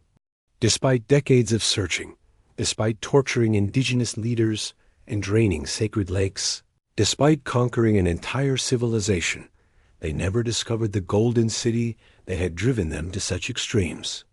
The real El Dorado, the spiritual connection between the Muisca people and their highland environment, the sacred ceremonies that had honored the relationship between humanity and nature, the golden man who had walked across the waters in communion with the divine, was destroyed in their frantic search for it. The irony was complete and heartbreaking. In seeking to possess El Dorado, the conquistadors had destroyed it. In their desperate attempts to find a treasure that existed only in their imaginations, they had eliminated the actual treasure, a living culture that had created beauty, maintained harmony with the natural world, and developed profound spiritual insights that might have enriched human understanding for centuries to come. Feel yourself floating now on the dark waters of a sacred lake, surrounded by the golden dreams of a vanished people, as sleep carries you deeper into the realm where their stories continue to shimmer beneath the surface of consciousness. As the last light fades from the Andean sky and stars begin to reflect in the still waters of Lake Guatavita, remember that the true tragedy was not the loss of gold, but the loss of wisdom. The Muisca had understood something that their conquerors never grasped, that the greatest treasures cannot be weighed or measured, that the most valuable things in life are those that connect us to something larger than ourselves, and that true wealth lies not in what we can take from the world, but in what we can give back to it. Let the gentle lapping of waves against the crater walls carry you into the deepest sleep, where the golden man still emerges from the mists of morning. And the ceremonies of gratitude continue in dreams that no conquistador can ever conquer. Though the great confederation has vanished into the mists of time, feel yourself drifting toward the treasures that remain. Not the gold that obsessed conquistadors, but something far more precious. Let your breath slow and deepen as we discover that the Muisca people, in their wisdom, left behind gifts that no amount of Spanish greed could ever truly destroy. These are the whispers of eternity, preserved in clay and memory, in golden artifacts and living hearts. The morning light filters through the tall windows of the Museo del Oro in Bogotá, illuminating what may be the most extraordinary collection of pre-Columbian artifacts anywhere on Earth. Here, in climate-controlled cases that protect these treasures from the ravages of time, lies the tangible memory of the Muisca civilization. The museum houses over 34,000 astonishing gold pieces, each one a testament to the sophisticated artistry and profound spiritual understanding of a people who saw gold not as wealth, but as captured sunlight. Feel yourself walking through these hushed halls, where the voices of ancient craftsmen still whisper their secrets in the gleam of precious metal. At the heart of this collection rests perhaps the most famous artifact of the Muisca civilization, the golden raft that has become the icon of El Dorado itself. Discovered in 1969, this masterpiece depicts a raft with a gilded chieftain at the center, adorned with elaborate headdresses. Found in Pasca and representing the ceremony of the new Zipa ruler of Maiqueta, the basis for the El Dorado myth. Picture this moment of discovery. 3 farmers in early 1969, exploring a cave in the village of Lazaro Font in the municipality of Pasca, finding the raft in a ceramic pot, adorned with a human figure whose face has sharp teeth. The farmers, who made this discovery, could not have imagined they were holding the key to understanding one of humanity's most enduring legends. Here, crafted in pure gold with incredible detail, was the ceremony that had inspired 5 centuries of treasure hunters, wars, and dreams. The central figure on the raft stands tall and dignified, his elaborate headdress catching the light like the dawn sun on Lake Guatavita. Around him, smaller figures hold offerings, their postures conveying reverence and devotion rather than the desperate greed that would later drive men to their deaths in Amazonian jungles.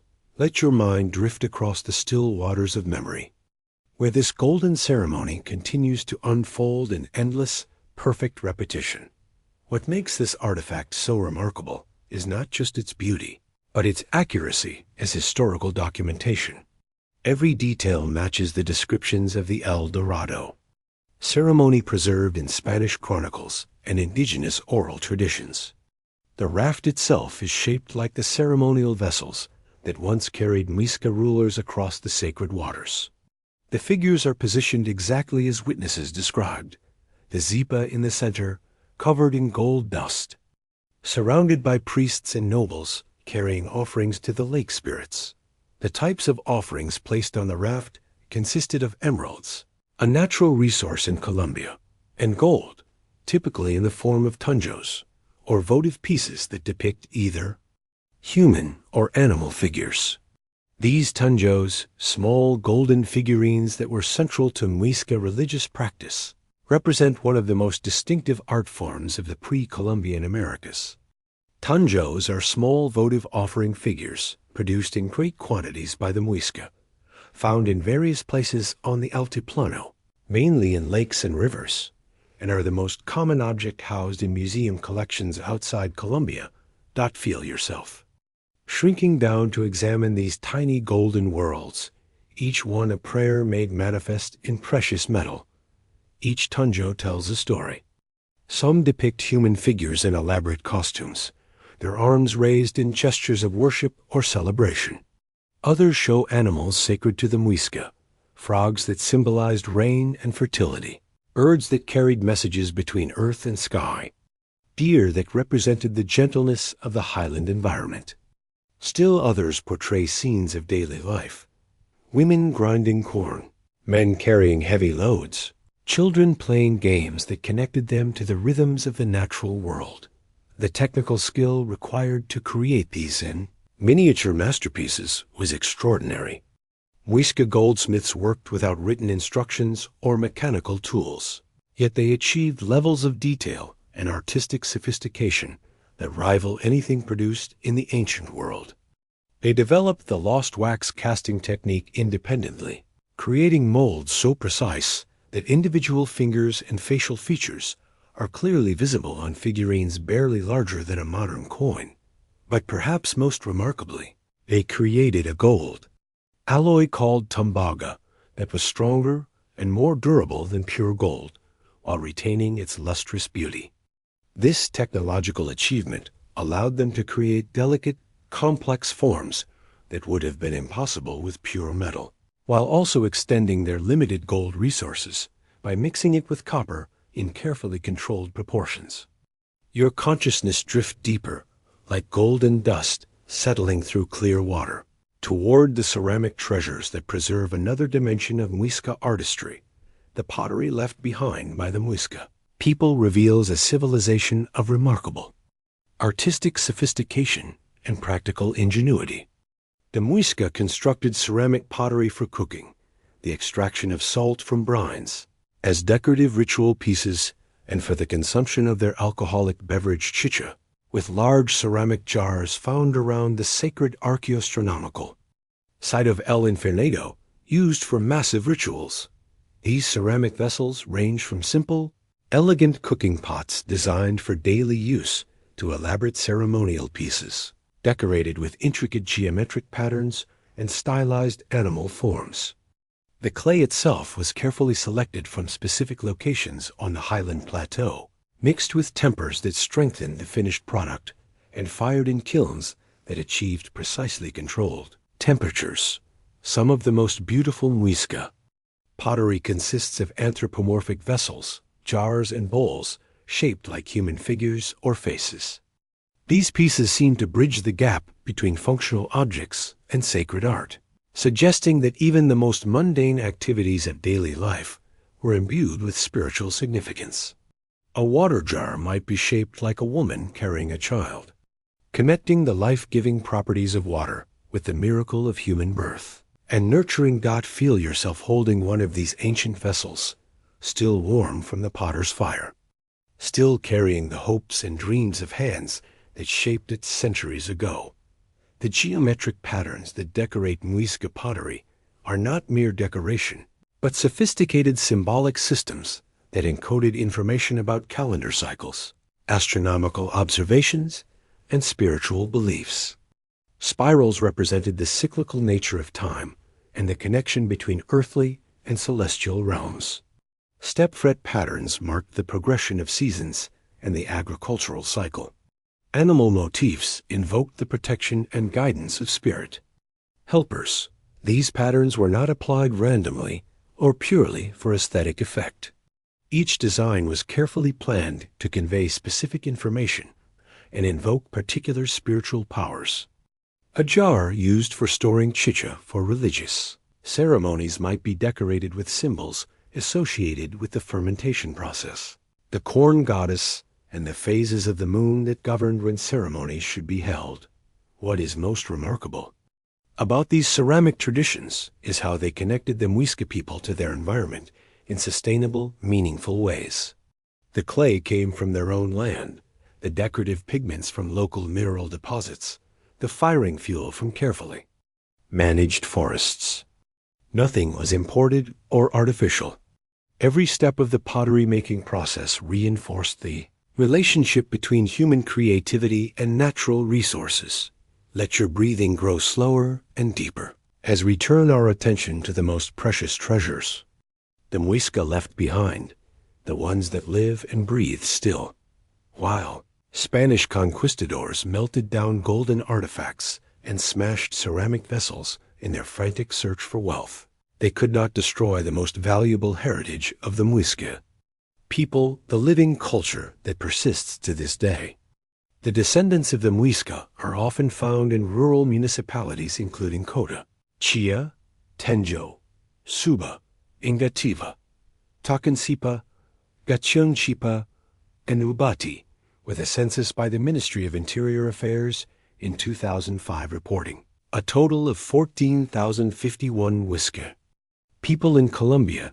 These modern descendants of the ancient Highland Confederation have not simply survived, they have maintained, adapted, and revitalized elements of their ancestral culture that connect them directly to the world of the Zipas and the golden ceremonies. From cultural festivals and ceremonies to educational initiatives and community outreach programs, Muisca descendants actively preserve and promote their cultural heritage, ensuring that future generations inherit a legacy of resilience, pride, and cultural continuity. Feel yourself joining one of these modern ceremonies, where ancient songs rise into mountain air that has carried such music for over 1,000 years.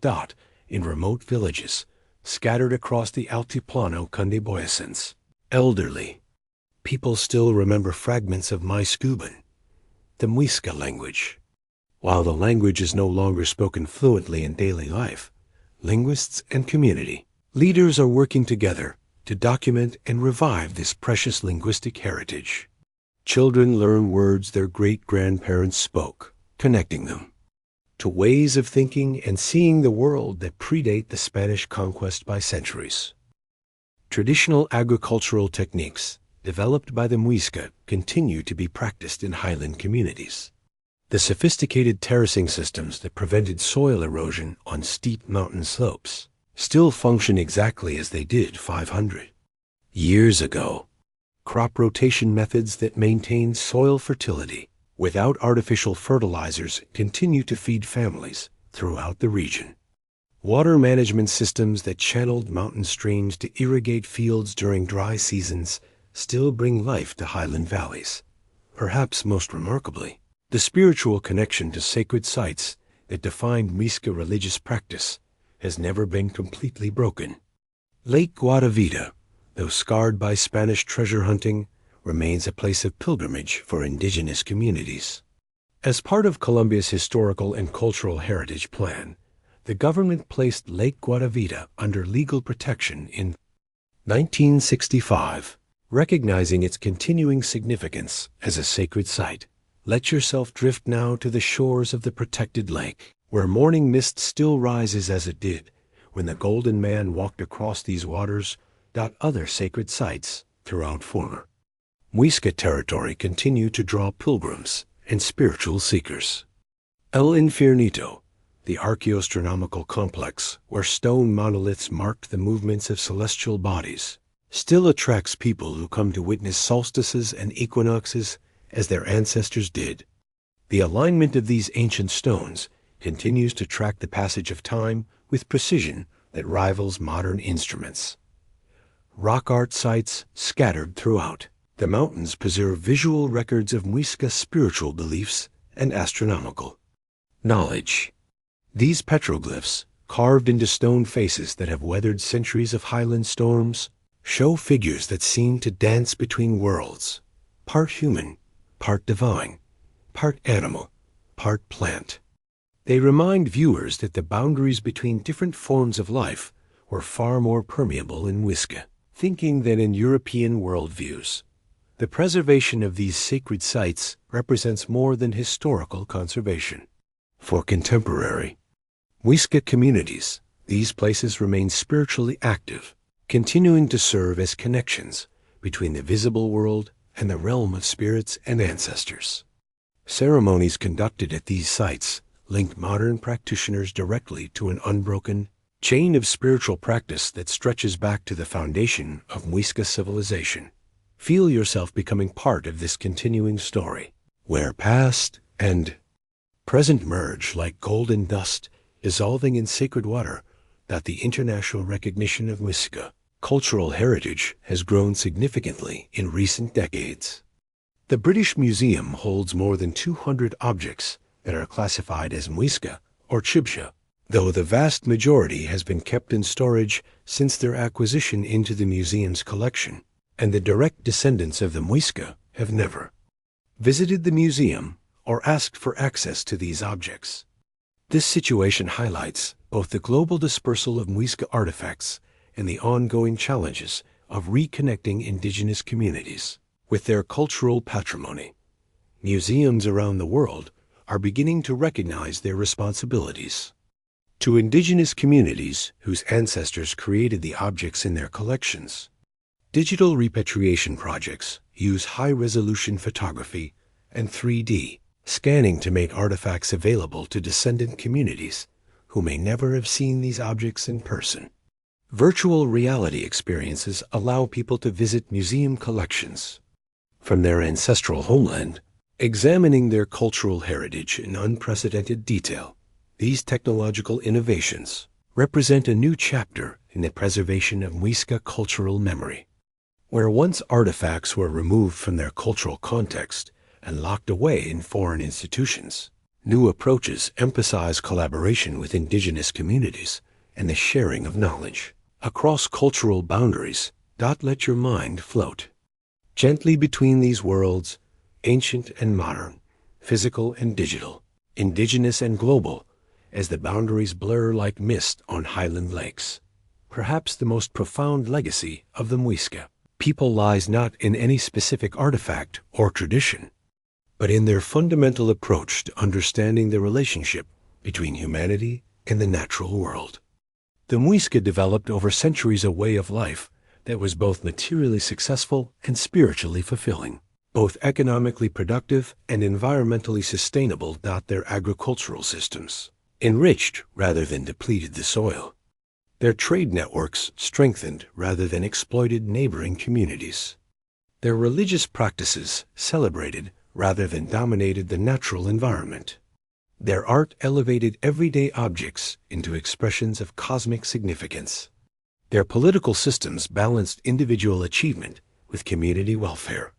Achievements offer lessons that remain relevant in our contemporary world. As modern societies struggle with environmental degradation, social inequality, and spiritual emptiness, the Muisca example suggests alternative approaches to organizing human communities. Their success in creating a stable, prosperous civilization without destroying their environment demonstrates that sustainable development is not a modern invention, but an ancient wisdom that deserves renewed attention. Feel yourself settling deeper into peaceful rest, surrounded by the gentle presence of ancestors who understood how to live in harmony with the world around them. The story of what the Muisca left behind is ultimately a story of resilience and transformation. Though their political confederation was destroyed by Spanish conquest, though their golden artifacts were melted down and shipped across oceans, though their language was suppressed and their ceremonies forbidden, the essential spirit of Muisca culture survived. It survived in the hands of potters who continued to shape clay using techniques passed down through generations. It survived in the songs of farmers working terraced fields their ancestors had built. It survived in the eyes of children who still pause to watch the sun rise over Lake Guatavita, feeling an ancient connection they might not fully understand, but never completely lose. It survived in the golden raft the three farmers discovered in a cave, preserving in precious metal the exact moment when human beings touched the divine through ceremony and offering. It survived in thousands of tunjos scattered across the highland plateau, each one a prayer that outlasted the civilization that created it. Let these golden whispers carry you deeper into dreams, where the ceremonies continue and the connection between earth and sky remains unbroken. As sleep draws you into its gentle embrace, remember that the true treasure of the Muisca was never the gold that drove conquistadors to madness. It was the wisdom that created beauty without destroying the environment, prosperity without exploitation, spirituality without fanaticism. It was the understanding that human beings are not separate from nature, but part of a larger cosmic dance in which every participant has a role to play. The golden man still walks across the waters of the sacred lake in the realm of dreams and memory. The ceremonies still continue in the hearts of those who remember. The offering still sinks slowly through clear water toward a lake bottom where the prayers of centuries rest in eternal peace. Sleep now, and let the whispers of the Muisca ancestors carry you into dreams where gold is sunlight, where water is sacred, and where the connection between all living things shimmers like precious metal in the highland air. In the deepest silence before dawn, when the mountain mist clings to the sacred lake like whispered prayers, feel yourself drifting toward the greatest revelation of all. Let your breath become as soft as the morning breeze that has carried truth across these highlands for countless centuries. The time has come to understand that El Dorado was never lost, because it was never a place that could be found with maps or conquered with swords. It lives in the realm where gold is transformed from metal into meaning, where water becomes sacred, and where human hearts touch the infinite. For 5 centuries now, the legend of El Dorado has haunted the human imagination, though no one ever discovered the city. El Dorado has become much more than a myth about gold. It's a reflection of ambition, greed, and the human thirst for more. Yet in our focus on the failures of treasure hunters and the tragedies of conquest, we have missed a most profound truth hidden within this ancient story. The real El Dorado was never about gold at all. Feel yourself floating now above the sacred lake, seeing it as the Muisca saw it, not as a repository of treasure to be plundered, but as a mirror reflecting the eternal dance between earth and sky. The Spanish conquistadors, driven by European concepts of wealth and power, fundamentally misunderstood what they encountered in the highlands of Colombia. When they heard tales of a man covered in gold who walked across sacred waters, they translated this vision through their own cultural lens. To them, gold represented material wealth, political power, and social status. A king who could afford to cover himself in precious metal and then wash it away must surely command vast mines and treasure houses. But the Muisca understanding of gold was entirely different. For them, gold was not wealth in the European sense. It was light made solid, the physical manifestation of divine energy, a bridge between the material world and the realm of spirits. When the Zipa covered his body with gold dust, he was not displaying his riches, but transforming himself into a living representation of the sun's power, becoming a conduit through which celestial energy could flow into the earthly realm. Let your breathing slow and deepen as you begin to grasp this profound difference in worldview. His ceremony at Lake Guatavita was not about waste or extravagance, as the Spanish interpreted it. It was about reciprocity, the fundamental principle that governed all Muisca interactions with the natural world. The golden dust and precious offerings that sank slowly through the lake's clear waters were not being thrown away, but were being given back to the source from which all life emerged. The Muisca understood that everything they possessed, their crops, their health, their prosperity, their very existence, was a gift from the divine forces that animated the natural world. In their cosmic understanding, humans were not separate from nature, but were participants in an endless cycle of giving and receiving. The lake ceremonies acknowledged this relationship, ensuring that the flow of blessings between the human and divine realms remained balanced and harmonious. To take without giving back would have been not just spiritually dangerous, but cosmically irresponsible.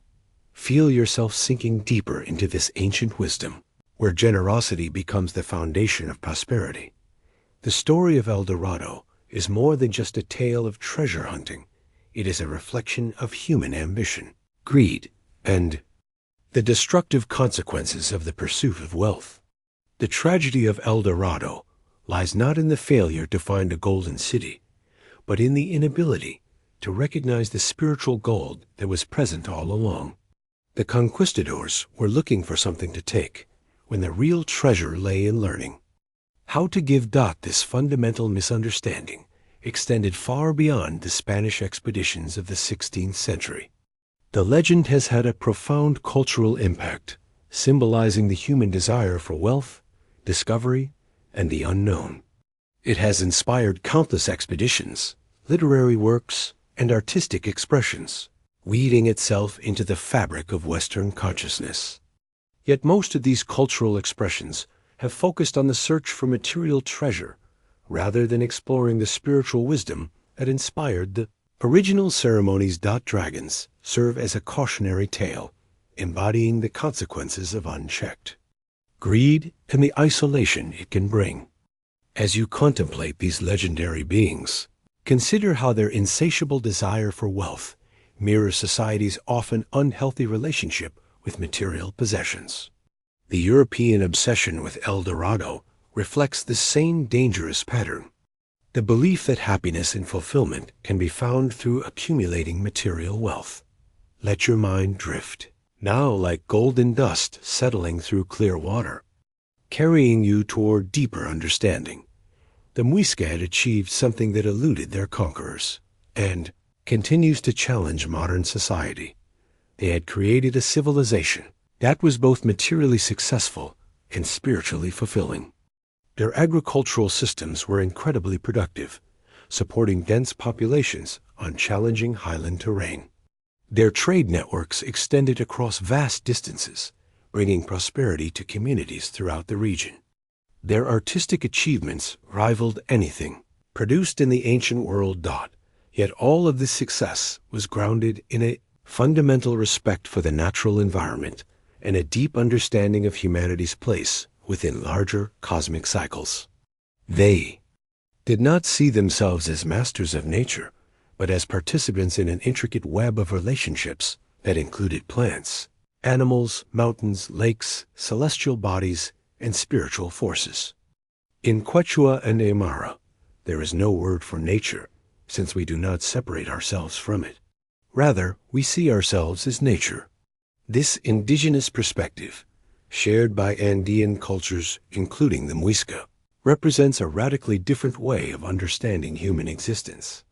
Instead of the separation between mind and matter, culture and nature, sacred and secular, that characterizes much of Western thought, indigenous worldviews recognize the fundamental interconnectedness of all existence.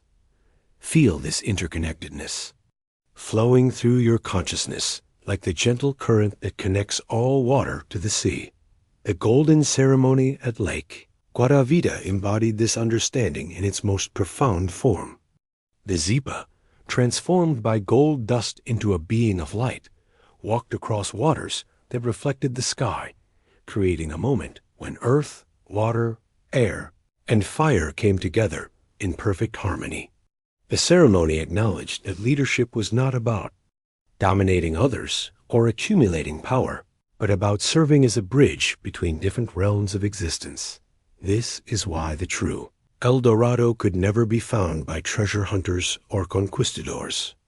It existed not in physical space, but in the realm of consciousness, in the awareness that recognized the sacred dimension of ordinary existence, in the wisdom that understood wealth as relationship rather than possession, in the spiritual maturity that could find fulfillment through giving rather than taking. We have faith that the knowledge we bring based on our ancestral traditions and our ancestral practices of life can contribute to the equilibrium of the universe. The most important aspect of this process is the spiritual part, the search for a balancing of the energies of the earth. This indigenous wisdom, preserved by countless communities throughout the Americas, offers insights that remain urgently relevant for contemporary global challenges. Let your breathing become as steady and natural as the rhythm of waves lapping against the crater walls of the sacred lake. The environmental crisis facing modern civilization stem largely from the same worldview that drove Spanish conquistadors to destroy indigenous cultures in their search for gold. The belief that nature exists primarily to serve human purposes, that wealth consists mainly of material accumulation, that progress means consuming ever-increasing quantities of natural resources. These assumptions have created unprecedented challenges for human survival on Earth. The Muisca example suggests alternative approaches that could help address these challenges.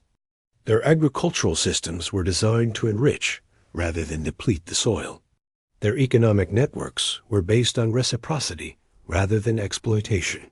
Their spiritual practices celebrated the interconnectedness of all life rather than humanity's supposed supremacy over nature. Most importantly, their understanding of wealth emphasized abundance that could be shared rather than scarcity that had to be hoarded.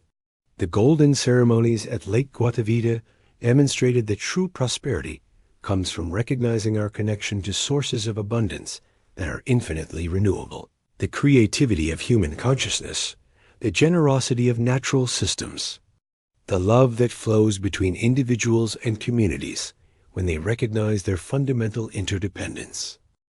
Feel yourself becoming part of this endless circulation of abundance, where giving and receiving merge into a single flowing movement. The spiritual treasure of El Dorado lies in recognizing that we already possess everything we need for a fulfilling existence. The Muisca understood that the real gold was the sunlight that made their crops grow, the rain that filled their lakes, the breath that animated their bodies, the consciousness that allowed them to perceive beauty and create meaning. These treasures cannot be mined from the earth or stolen from others. They are freely available to anyone who develops the wisdom to recognize them. This recognition transforms the very nature of human aspiration. Instead of seeking fulfillment through acquiring things we do not have, we learn to find joy in appreciating what already surrounds us. Instead of competing with others for limited resources, we discover the unlimited creativity that emerges when people collaborate harmoniously. Instead of trying to control natural forces, we learn to work with them in ways that benefit all participants in the web of life. Let this understanding settle into the deepest levels of your consciousness, like gold dust sinking through sacred waters. The tragedy of the historical search for El Dorado was not that treasure hunters failed to find a golden city, but that in their single-minded pursuit of material wealth, they destroyed the living example of spiritual wealth that the Muisca civilization represented. The real treasure was not hidden in some remote location.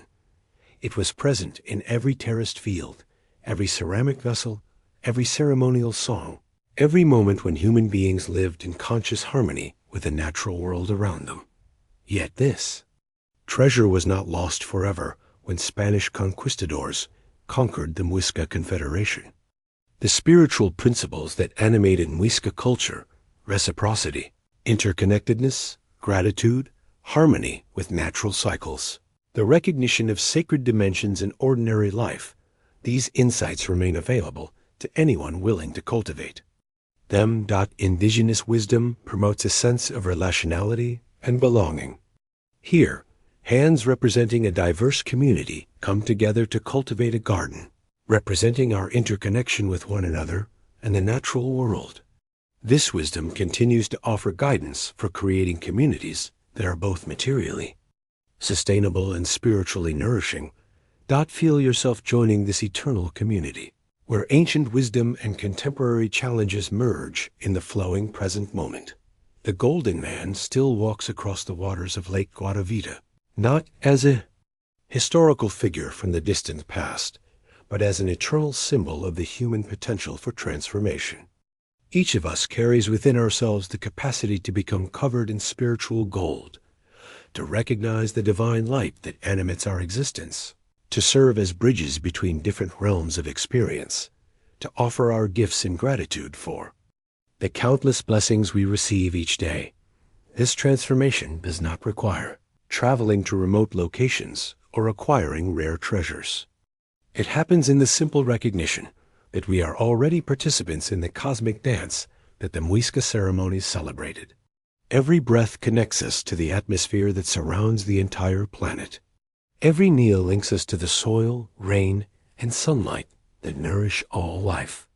Every moment of consciousness participates in the universe's ongoing project of knowing itself through countless forms of awareness. Let your awareness expand now to encompass this vast web of connections, feeling yourself as both a unique individual and an expression of universal life. The real El Dorado exists wherever human beings remember their place in this larger web of relationships. It emerges when we recognize that our individual well-being is inseparable from the health of our communities and ecosystems. It manifests when we understand that true wealth lies not in what we can take from the world, but in what we can contribute to the ongoing creation of beauty, wisdom, and harmony. The Muisca knew that gold was most beautiful when it was given away, most powerful when it was shared, most sacred when it connected human hearts to divine sources of abundance. They understood that the greatest treasures cannot be possessed, but only participated in, cannot be hoarded, but only circulated, cannot be conquered, but only received with gratitude and offered with love. Feel this golden wisdom flowing through every cell of your body, transforming you into a living bridge between earth and sky. This is why the legend of El Dorado continues to fascinate people centuries after the last Spanish expedition disappeared into the Amazon jungle. On some level, we recognize that the story points towards something we have lost in our modern rush toward material accumulation and technological control. We sense that there once existed, and perhaps could exist again, ways of life that were both prosperous and sustainable, both individually fulfilling and collectively harmonious. The Muisca achieved this balance by remembering that human beings are not separate from the natural world, but are the universe's way of becoming conscious of itself. They celebrated this recognition in ceremonies that honored the sacred dimensions of existence while maintaining practical communities that met everyone's material needs. They demonstrated that spirituality and prosperity, reverence and productivity, wisdom and wealth are not opposites, but are complementary aspects of life lived in harmony with natural principles. Let your breathing become as natural and effortless as the circulation of air that connects all living beings. As you drift deeper into the peaceful rest that follows understanding, remember that you carry within yourself the same capacity for transformation that animated the Muisca ceremonies. You too can become covered in spiritual gold by recognizing the divine light that illuminates every moment of existence. You too can walk across sacred waters by understanding that consciousness itself is the bridge between matter and spirit. Lake still reflects the morning sky with perfect clarity. The mountains still stand as witnesses to the eternal dance between earth and heaven. The golden dust still settles through clear water, carrying prayers and gratitude toward the source, from which all blessings flow. And somewhere in the realm where dreams and wisdom merge, the ceremony continues, waiting for hearts that are ready to recognize that the real treasure was always spiritual, always present, always available to those who approach life with reverence, gratitude, and love. Sleep now in the golden embrace of this ancient wisdom, where the whispers of the Muisca ancestors carry you into dreams of abundance that can never be diminished by sharing, wealth that grows through giving, and treasures that shine more brightly when they illuminate the path for others. The real El Dorado lives wherever human consciousness recognizes its participation in the sacred dimensions of existence. It dwells in every act of generosity, every moment of gratitude, every breath that connects individual life to the cosmic forces that animate all creation. It exists in the understanding that we are already golden, already blessed, already participants in the greatest treasure of all, the ongoing miracle of conscious existence in a universe that dreams itself into being through countless forms of beauty, wisdom, and love. Let this golden truth carry you into the deepest levels of peaceful sleep, where all treasures are spiritual, all gold is light, and all dreams are invitations to remember who you truly are.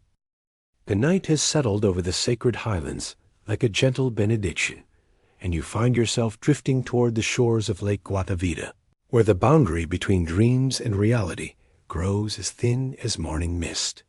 Feel your body releasing the weight of centuries, your breath becoming as soft as the whisper of wind across water, as we prepare to rest beside the most sacred waters in all the world. Here, where gold once walked upon water and prayer still sinks slowly through eternal depths. It is time to let sleep carry you into the embrace of ancient peace. The crater lake lies before you now, perfectly circular, perfectly still, reflecting the infinite tapestry of stars that have watched over these highlands since time beyond memory. The sun peeps out from the mist and bathes surrounding farmland in green and gold. In the thin, chilly air, we are 3,000 meters above sea level. It is easy to comprehend why Andean tribes worship the sun. But now, in the gentle darkness before dawn, it is the moon that casts silver pathways across the water's surface, creating bridges of light that seem to invite your consciousness to walk across them into realms of deep rest and renewal. Let your breathing slow to match the rhythm of tiny waves lapping against the crater walls. Each gentle sound carrying you deeper into tranquility. The air here carries something indefinable, something that speaks to parts of your soul that remember when the world was younger and the seeing there. Connections between all living things were clearer. It is the same air that filled the lungs of countless generations of Muisca priests and pilgrims, the same mountain breeze that carried their songs and prayers across the water. Though the ceremonies have long since ended, their essence lingers in this place like the fragrance of flowers that bloom only in memory. The Muisca people of the Andes believed that Laguna de Guatavita was created by a crashing meteor that transported a golden god who resided in the lake's floor. Feel the weight of this ancient story settling around you like a comfortable blanket. Imagine the cosmic forces that shaped this perfect crater, the celestial visitor that brought divine energy to Earth and transformed a mountain peak into a sacred basin. The lake itself is a doorway between worlds, a place where earthly water reflects celestial light, where human consciousness can touch the infinite. Allow yourself to sink deeper into this understanding, feeling your connection to the cosmic forces that created this sacred space. The darkness around the lake is not empty, but full of the presence of countless souls who have found peace in this place, full of the whispered prayers that still echo across the water, full of the gentle spirits of the mountains who have guarded this sanctuary for millennia. You are not alone here. You are surrounded by the loving presence of ancestors who understood that some places exist primarily to offer rest to weary travelers, renewal to tired spirits, and healing to hearts that have carried too much sorrow. Listen now to the subtle sounds that make up the night symphony of the sacred lake. The gentle lapping of water against stone, each wave carrying away the tensions and worries of the day. The whisper of wind through the paramo grass that grows on the crater rim, each blade a prayer flag offering gratitude to the sky. The distant call of a night bird whose ancestors sang lullabies to Muisca children centuries ago, its voice a bridge between the world of dreams and the waking realm. Feel these sounds washing over you like a baptism of peace, cleansing away everything that is not essential for rest. The water itself seems to pulse with a gentle rhythm, as if the lake breathes with the slow, deep respirations of the sleeping earth. This is the rhythm that has governed life in these highlands for countless centuries. The rhythm of seasons cycling through the year, of crops growing and being harvested, of ceremonies marking the eternal dance between human life and cosmic forces. It is the rhythm of your own deepest rest, the natural cadence that your body remembers from the time before clocks and schedules imposed artificial urgencies upon human existence. At sunrise, when the light struck his golden body, the chief would dive into the lake, thus washing the gold off, and would emerge as a human ruler born from the divine golden sun. Picture this moment of transformation that occurred here countless times throughout Muisca history. The Zipa, covered in golden dust, walking across these very waters in the pre-dawn darkness. The gradual lightening of the eastern sky, the first ray of sunlight striking the golden figure and setting him ablaze with divine light. The moment of immersion when human and divine, earthly and celestial, individual and cosmic merged in perfect unity. Let this image carry you toward your own transformation through sleep, where you too can emerge renewed and reborn. This is what the sacred lake offers to all who approach it with reverence and openness, the possibility of washing away whatever no longer serves your highest good, of emerging from the waters of sleep, transformed and renewed. The gold dust that the Muisca rulers wore was not just ceremonial decoration, but a symbol of the spiritual light that exists within every human being, waiting to be recognized and celebrated. As you rest beside these waters, feel that same golden light beginning to illuminate your consciousness from within.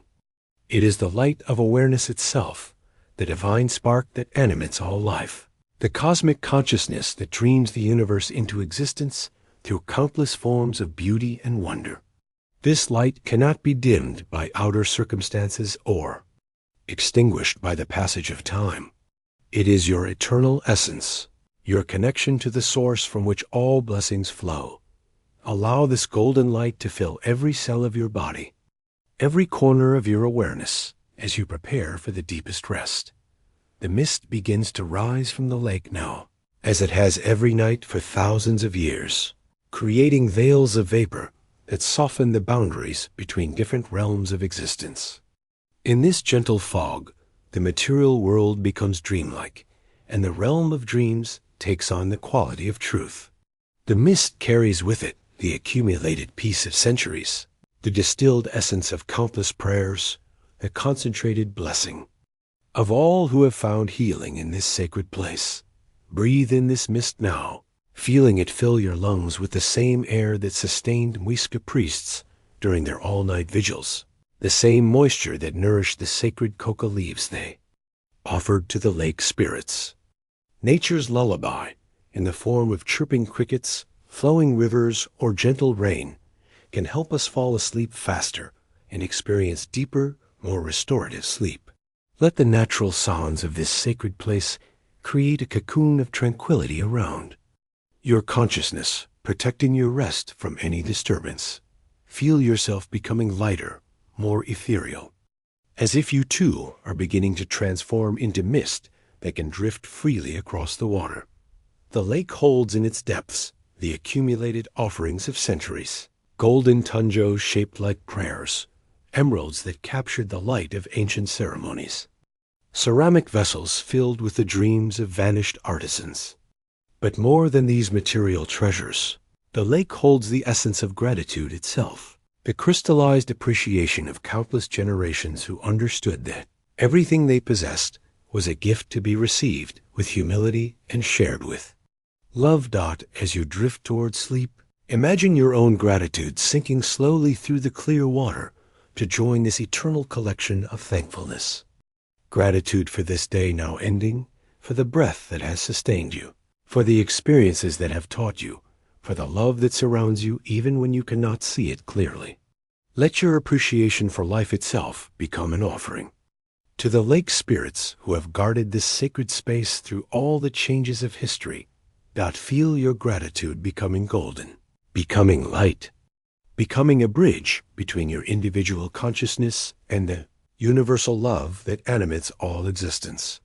The stars reflect in the still water like scattered offerings of light, creating a mirror image of the heavens that reminds you that the sacred exists both above and below, both in the cosmic distances and in the intimate depths of your own heart. The ancient Muisca understood that ceremonies were not separate from daily life, but were expressions of the sacred dimensions that exist within ordinary moments when they are approached with proper awareness. Your sleep tonight is such a ceremony, a ritual of release and renewal, a conscious participation in the cosmic rhythm of rest and restoration that governs all life. As your consciousness prepares to dive beneath the surface of waking awareness, you follow the same path that the golden Zipa traveled centuries ago, moving from the realm of individual identity into the vast ocean of universal being.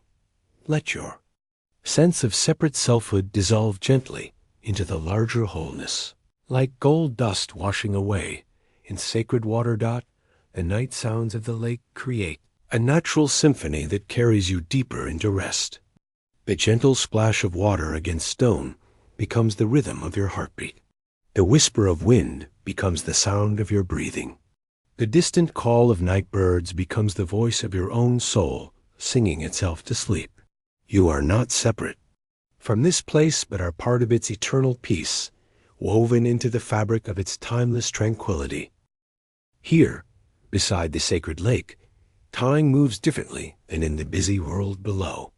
Minutes stretch into hours, hours compress into moments, and the boundaries between past, present, and future become as fluid as the mist that rises from the water. You can feel the presence of all who have rested in this place before you. Muisca pilgrims seeking spiritual guidance, weary travelers finding shelter, modern visitors touched by the mystery that still permeates these highlands. Allow yourself to join this eternal community of souls who have found peace beside these sacred waters. The last light fades from the western sky, leaving only the gentle glow of stars and the soft luminescence that seems to emanate from the lake itself. This is the light that the Muisca called Enya, the sun's energy made manifest, a divine illumination that connects all conscious beings to the source of existence. Even in darkness, this light continues to shine, reminding you that the spiritual treasures you have discovered on this journey through Muisca wisdom will continue to illuminate your path long after this night of rest has ended. Guatavita, the old town, now covered by the reservoir, used to lie on the slopes of the hill by the name of Monticello. It was the religious capital of the ancient Muisca people and a site for the production of fine metalwork. Though the ancient town lies beneath the waters now, its spiritual essence rises with the mist each night, blessing all who come to this place seeking rest and renewal. Feel yourself sinking deeper into sleep, carried by currents of ancient blessing. Toward the most profound rest, your breathing has become as gentle and regular as the rhythm of small waves against the crater walls. Your heartbeat has synchronized with the pulse of the earth itself, the slow circulation of energy through stone and water and air that connects all elements of this sacred ecosystem. You are no longer a visitor to this place, but have become part of its eternal meditation, part of its ongoing prayer for peace and healing. The golden ceremonies of the past continue in the realm of dreams, where the zipa still emerges from the waters at dawn, where the priests still chant their gratitude. To the lake spirits, where the offering still sinks slowly through clear water toward depths that hold the accumulated blessings of centuries. In your sleep, you participate in these eternal ceremonies, adding your own prayers to the vast collection of human devotion that transforms this place into a sanctuary of spiritual renewal. Let the gentle lapping of waves carry you completely into the realm of dreams, where the ancient ceremonies continue, and your spirit can rest in perfect peace. As consciousness fades into the soft darkness of sleep, remember that you carry within yourself the same capacity for transformation that made the Muisca ceremonies so powerful. You too can emerge from the waters of rest, covered in spiritual gold, renewed and reborn, ready to share the treasures of wisdom and compassion that you have discovered in the depths of your own being. The lake will continue its eternal vigil throughout the night, holding space for your rest, protecting your dreams, blessing your sleep with the accumulated peace of countless centuries. The mist will rise and fall with your breathing. The stars will dance their ancient patterns in reflection on the water surface. The mountain spirits will whisper lullabies in languages older than words. Sleep now, beloved traveler, in the golden embrace of this sacred place, where every dream is blessed and every rest is a ceremony of renewal. The whispers of the Muisca ancestors join the night breeze, carrying across the water words of blessing in languages that speak directly to the heart. They remind you that the real treasure was always spiritual, that the true gold was always the light of consciousness itself, that the genuine El Dorado was always the awakened heart that recognizes its connection to all life. Rest deeply now, Beside the sacred lake, where the past lives on in every wave, where the future is born in every moment of peace, and where the eternal present holds all treasures in perfect safekeeping. Let the gentle sounds of water and wind and night birds carry you into the deepest sleep, where you will dream the dreams of the golden ones, where you will rest in the peace that surpasses understanding, where you will wake renewed and ready to carry the blessings of this sacred place into whatever adventures await. The sacred lake holds you in its eternal embrace as consciousness dissolves into the golden depths of perfect rest, where all seeking ends and all treasures are found. In the simple miracle of peaceful sleep, in the stillness that follows the deepest sleep, when the first hint of dawn touches the rim of the sacred crater, feel yourself floating gently back toward waking consciousness, like golden dust rising through clear water. The night has carried you through realms of ancient wisdom, and now the morning light begins to reveal the treasures you have gathered in the depths of dreams. Let your breathing remain soft and natural as we share these final whispers from the highlands of Colombia, where the mist still rises from Lake Guatavita as it has for countless centuries. The journey we have taken together tonight has carried you as far beyond the boundaries of ordinary time and space. We have walked with the Muisca people through their terraced fields, witnessed their golden ceremonies beside the sacred lake, felt the tragedy of their encounter with Spanish conquistadors, and discovered the eternal treasures they left behind. In the realm of spirit and wisdom, feel yourself resting now in the quiet space between sleeping and waking, where the insights of the night can settle into your consciousness like sediment in still water. You have learned that El Dorado was never a lost city of gold waiting to be discovered by treasure hunters and conquistadors. It was always a state of consciousness, a way of being in the world that recognizes the sacred dimensions of ordinary existence. The Muisca understood that true wealth lies not in what we can accumulate, but in our capacity to give gratitude, to live in harmony with natural cycles, and to serve as bridges between the earthly and divine realms.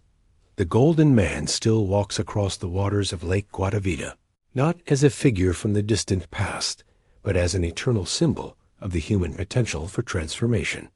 Each morning, when the sun rises over the Andean highlands, when the mist begins to lift from the sacred waters, when the first bird calls across the Paramo grasslands, the ceremony continues.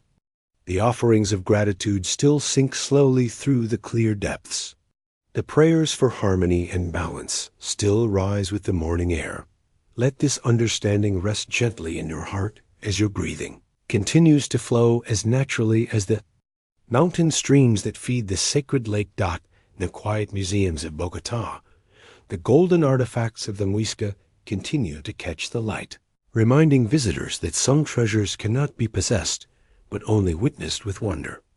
In the villages scattered across the Colombian highlands, the descendants of the ancient confederation continue to maintain their connection to ancestral wisdom, adapting traditional practices to contemporary circumstances while preserving the essential insights that sustained their people for over a millennium. In the protected waters of Lake Guatavita, where no more treasure hunters will ever drain the sacred depths, the ecosystem continues its ancient rhythms. Fish swim among the offerings of centuries past. Water plants grow in soil, enriched by the gratitude of countless generations. Morning light still transforms the surface into a mirror that reflects both sky and depths, reminding all who see it that the sacred exists wherever earth and heaven meet in human awareness. Feel your own consciousness becoming like this sacred lake, still, reflective, holding treasures in its depths while reflecting the infinite sky of possibility. But perhaps the most important truth you have discovered on this journey is that El Dorado has never been lost because it exists wherever human hearts remember their connection to the source of all life. It lives in every act of generosity that echoes the Muisca ceremonies of giving. It shines in every moment of gratitude that transforms ordinary experience into sacred encounter. It flows wherever people choose cooperation over competition, harmony over domination, wisdom over mere cleverness. You carry El Dorado within you, now as you return to the world of daily responsibilities and ordinary concerns. The golden light that once covered the Muisca exists as your own inner illumination. The consciousness that recognizes beauty, creates meaning, and serves as a bridge between the material and spiritual dimensions of existence. This light cannot be dimmed by external circumstances or stolen by those who mistake conquest for achievement. Let this golden light continue to warm your awareness as you gradually prepare to return to waking consciousness, bringing with you the treasures you have discovered in the realm of dreams. The mist that rises from Lake Guaravita each morning carries with it the essence of all who have found peace beside its waters. It drifts across the highlands, blessing the fields where Muisca descendants still grow their crops according to ancient wisdom. It flows over the cities that have grown where sacred settlements once stood, reminding urban dwellers of their connection to the natural world. It travels on mountain winds to distant places, carrying the whispered prayers of a vanished civilization to anyone whose heart remains open to ancient wisdom. You too are part of this eternal circulation of blessing. The insights you have received tonight, the peace you have found in your journey through Muisca territory, the understanding you have gained about the true nature of treasure. These gifts are meant to be shared, to flow from your life into the lives of others, to continue the endless circulation of abundance that the golden ceremony celebrated. Feel your heart opening like the petals of a flower greeting the dawn, ready to share the light you have received. In the government buildings of modern Colombia, officials work to protect indigenous heritage sites and promote understanding of pre-Columbian cultures.